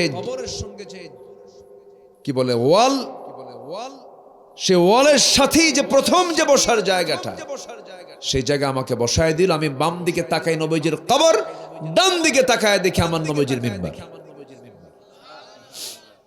আমি বসে সেদিন দিল থেকে শুধু একটা দোয়া করেছে, আল্লাহ যে কোনো জমিনে, যে জমিনে তোমার মৃত্যু হবে সেই জমিনেই তোমাকে যেতে হবে, এটা আল্লাহই জানেন, ঠিক কিনা? আল্লাহ জানেন। আল্লাহকে বললাম, আল্লাহ যেদিন মৃত্যুর ফয়সালা হবে তার একদিন আগে অন্তত তুমি আমাকে মদিনায় পাঠিয়ে দিবা। এই দোয়াটা করেছি। ভাইরে, দিন শেষে তো কেউ নাই, দিন শেষে আমার কেউ না। অঙ্ক মিলান, দিন শেষে কেউ নাই। দিন শেষে আমার সঙ্গে অঙ্ক মিলবে একটাই, সেটা হচ্ছে তিনি কে? আসতে বলেন, তিনি কে? অতএব সবচেয়ে বড় জিকির হলো আমার আল্লাহর জিকির। নামাজকেও ছাড়বো না। রাজি আছেন তো? 5 ওয়াক্ত নামাজ পড়বেন। কারা কারা একটু হাত তুলে দেখান। দুনিয়া থেকে বিদায় নিবেন, সারা জীবন দোয়া করেছেন, আল্লাহ তুমি আমাকে শহীদি মওত দিয়ে দিবা, আর মদিনা শহরে তুমি আমার মৃত্যু দিয়ে দিবা। আল্লাহুম্মা রযুকনি শাহাদাতান ফি সাবিলিক ওয়াজআল মাউতি ফি বালাদি রাসূলিক। এই দোয়া তিনি প্রায় করতেন। ফজর নামাজে দাঁড়াইছেন, প্রথম রাকাত সুন্দরভাবে তিনি সূরা কিরাত তেলাওয়াত করেছেন। দ্বিতীয় রাকাতে নামাজ পড়তে নামার সঙ্গে সঙ্গে রুকুতে যাবেন, এমন সময় একাততাই আবু লুলু মাজুসি দূর থেকে আস্তে আস্তে করে তাকে টার্গেট করে কাছাকাছি এসে তার ডান পাশে, সে ডান পেটে বিষাক্ত ছুরি যখন ঢুকায় দিয়েছে, তেমন তিনি কাবু হন নাই, কিন্তু আবার টান মেরে খুলে ফেলে আরো 2টা উপর্যুপরি যখন ছুরি যখন তার পেটে চালানো হলো, মসজিদ নববীর মধ্যে তিনি নামাজ 2 রাকাত শেষ করতে পারলেন না। নামাজ শেষ হওয়ার আগে, সালাম ফেরার আগে তিনি সেন্সলেস হয়ে জমিনে পড়ে গেলেন। জমিনে যখন পড়ে গেছেন, রক্ত দিয়ে গোটা জমিনটা সয়লাব হয়ে গেছে। কয়েক ঘন্টা কোনো সেন্স নাই। সেন্স যখন ফিরেছে, বুড়ি তো বাইরে বের হয়ে আছে, কিছু অংশ বুড়ি বাইরে বের হয়ে আছে। ঘুম থেকে জাগা পর সেন্সলেস থেকে সেন্স ফিরে আসার সঙ্গে সঙ্গে তার ছেলের দিকে তাকালেন। ছেলে আব্দুল্লাহকে ডাক দিয়ে বলছেন, আব্দুল্লাহ রে, এই দিকে আসো, আমার জন্য একটু পানি আনো তো। সন্তান দৌড় মেরে গিয়ে 1 গ্লাস পানি তার সামনে যখন হাজির করেছেন, ওমর ফারুক বলছে, আব্দুল্লাহ তুমি কিসের পানি আনছো? আব্বা আপনি তো না খেয়ে আছেন, তৃষ্ণা পেয়েছেন মনে, এই জন্য পানি আনছে পান করার জন্য। ওমর ফারুক বলছেন, পান করার পানি আমার প্রয়োজন নাই, কারণ আমার ওযুর প্রয়োজন, কারণ ফজর নামাজ আমার এখনো আদায় হয় নাই।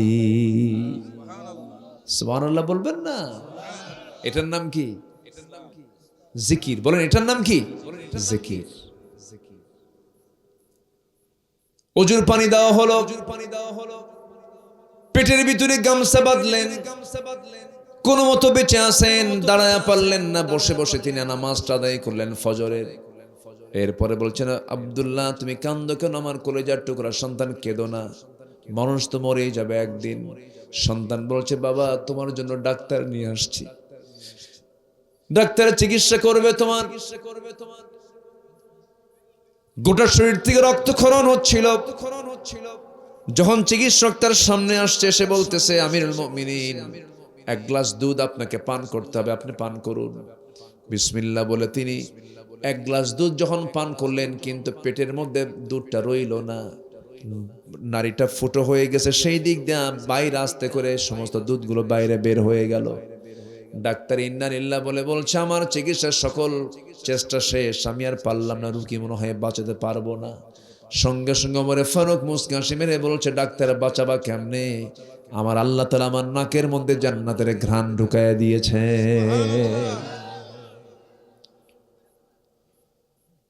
সাইয়েদনা ওমর ফারুক রাদিয়াল্লাহু আনহু এবার বলছেন, আব্দুল্লাহ চিকিৎসা করে কোনো লাভ হবে না, ডাক্তার তুমি চলে যাও। ডাক্তার যখন ব্যাক হয়ে চলে যাচ্ছিল, সেই সময় তার পাজামার দিকে ওমর ফারুক তাকায়, দেখেন তার পাজামার কাপড়টা গিরার নিচে পড়ে আছে। ওমর ফারুক অসুস্থ দেহ নিয়ে বলছে, ও ডাক্তার এইদিকে আসো, তোমার পায়ের যে পাজামার কাপড়টা আমি দেখতে পাচ্ছি, আল্লাহ পাক তোমাকে কিয়ামতের দিন তাকাবেন না, তাড়াতাড়ি পাজামার কাপড় উঠায় নাও, কারণ কিয়ামতের দিন আল্লাহ রাব্বুল আলামিন সেই বান্দার দিকে তাকাবেন না যাদের পাজামার কাপড়টা গিরার নিচে থাকে। চিন্তা করে দেখুন, নারী ভুঁড়ি বের হয়ে গেছে, কিছুক্ষণ পর মারা যাবে, অথচ একটা মানুষকে সর্বশেষ দাওয়াতের কথাও তিনি এক চুল পরিমাণ বলেন নাই। যেরকম সুবহানাল্লাহ। সাইয়েদনা ওমর ফারুক রাদিয়াল্লাহু আনহু দুনিয়া থেকে বিদায় নেবেন।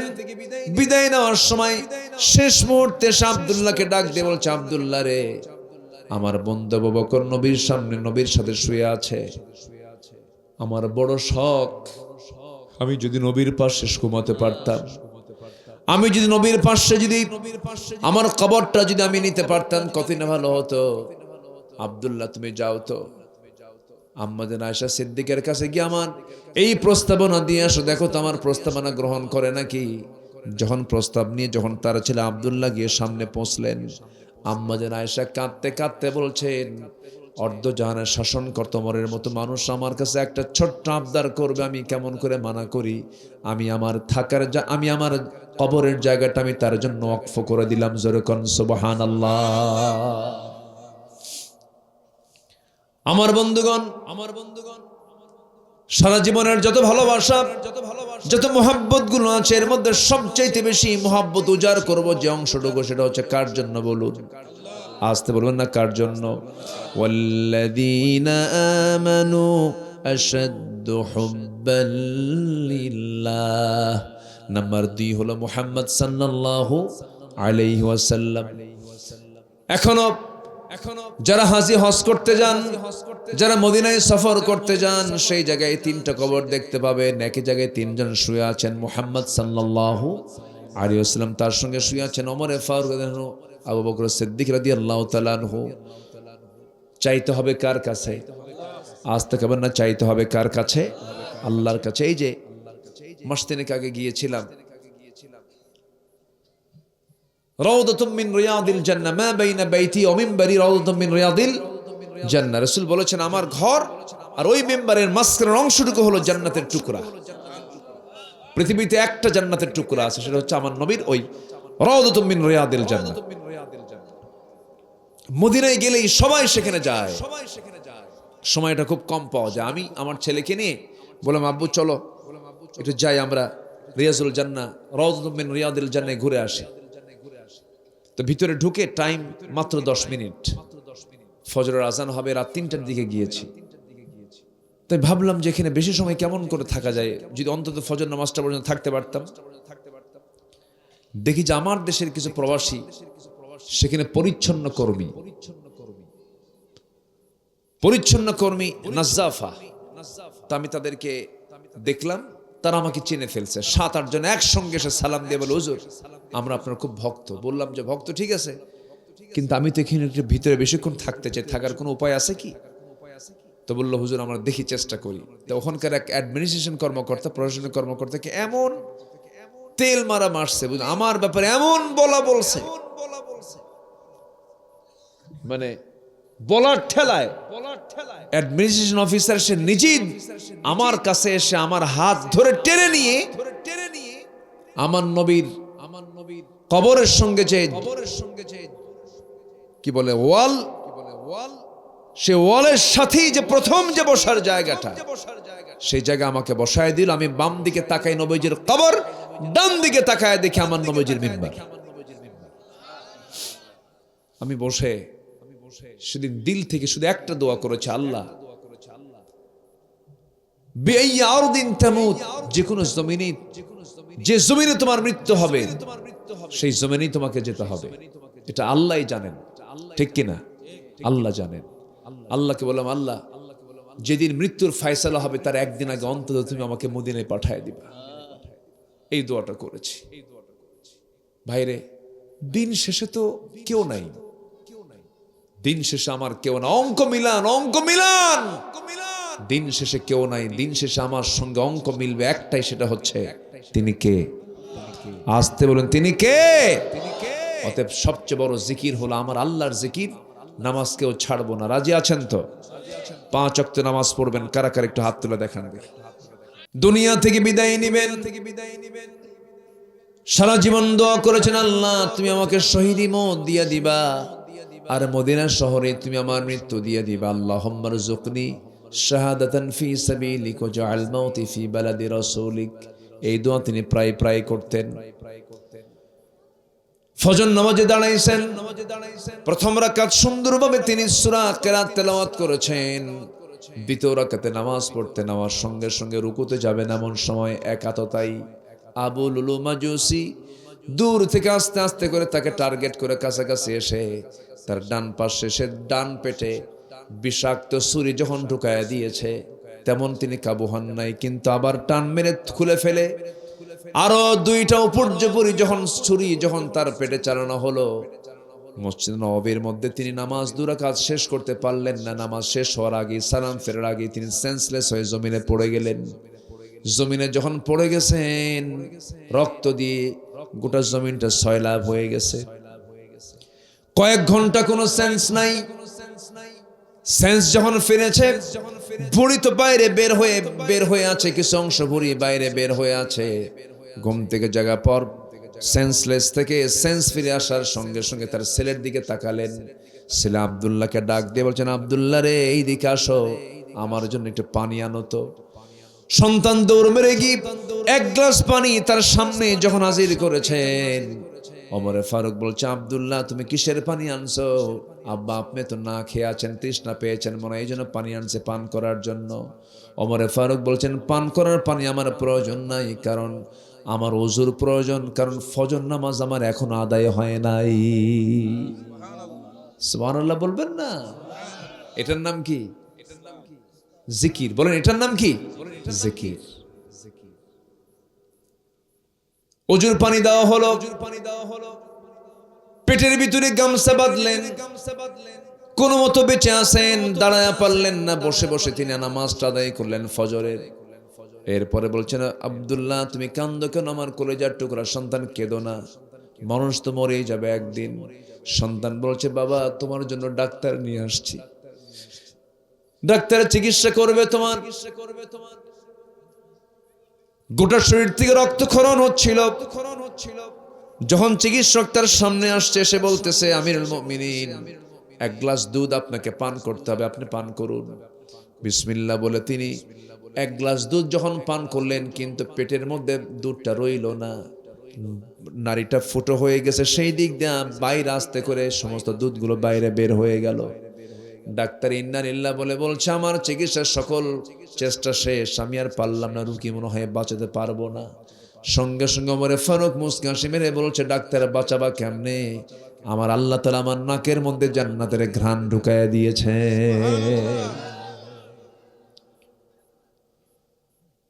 সাইয়েদনা ওমর ফারুক রাদিয়াল্লাহু আনহু এবার বলছেন, আব্দুল্লাহ চিকিৎসা করে কোনো লাভ হবে না, ডাক্তার তুমি চলে যাও। ডাক্তার যখন ব্যাক হয়ে চলে যাচ্ছিল, সেই সময় তার পাজামার দিকে ওমরে ফারুক তাকায়, দেখেন তার পাজামার কাপড়টা গিরার নিচে পড়ে আছে।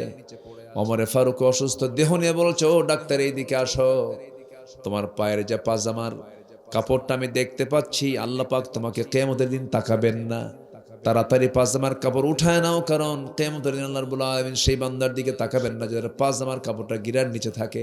চিন্তা করে দেখুন, নারী ভুঁড়ি বের হয়ে গেছে, কিছুক্ষণ পর মারা যাবে, অথচ একটা মানুষকে সর্বশেষ দাওয়াতের কথাও তিনি এক চুল পরিমাণ বলেন নাই। যেরকম সুবহানাল্লাহ। সাইয়েদনা ওমর ফারুক রাদিয়াল্লাহু আনহু দুনিয়া থেকে বিদায় নেবেন। বিদায় নেওয়ার সময় শেষ মুহূর্তে আব্দুল্লাহকে ডাক দিয়ে বলছে, আব্দুল্লাহ রে, আমার বন্ধু আবু বকর নবীর সামনে নবীর সাথে শুয়ে আছে, আমার বড় শখ, আমি যদি নবীর পাশে ঘুমাতে পারতাম, আমি যদি নবীর পাশে যদি আমার কবরটা যদি আমি নিতে পারতাম কতই না ভালো হতো। আব্দুল্লাহ তুমি যাও তো আম্মা জান আয়েশা সিদ্দিকের কাছে গিয়ে আমার এই প্রস্তাবনা দিয়ে আসো, দেখো তো আমার প্রস্তাবনা গ্রহণ করে নাকি। যখন প্রস্তাব নিয়ে যখন তার ছেলে আব্দুল্লাহ গিয়ে সামনে পৌঁছলেন, আম্মা জান আয়েশা কাঁদতে কাঁদতে বলছেন, অর্ধ জাহানের শাসনকর্তা ওমরের মতো মানুষ আমার কাছে একটা ছোট্ট আবদার করবে, আমি কেমন করে মানা করি। আমি আমার আমি আমার কবরের জায়গাটা আমি তার জন্য ওয়াকফ করে দিলাম। জোরে কোন সুবহানাল্লাহ। আমার বন্ধুগণ,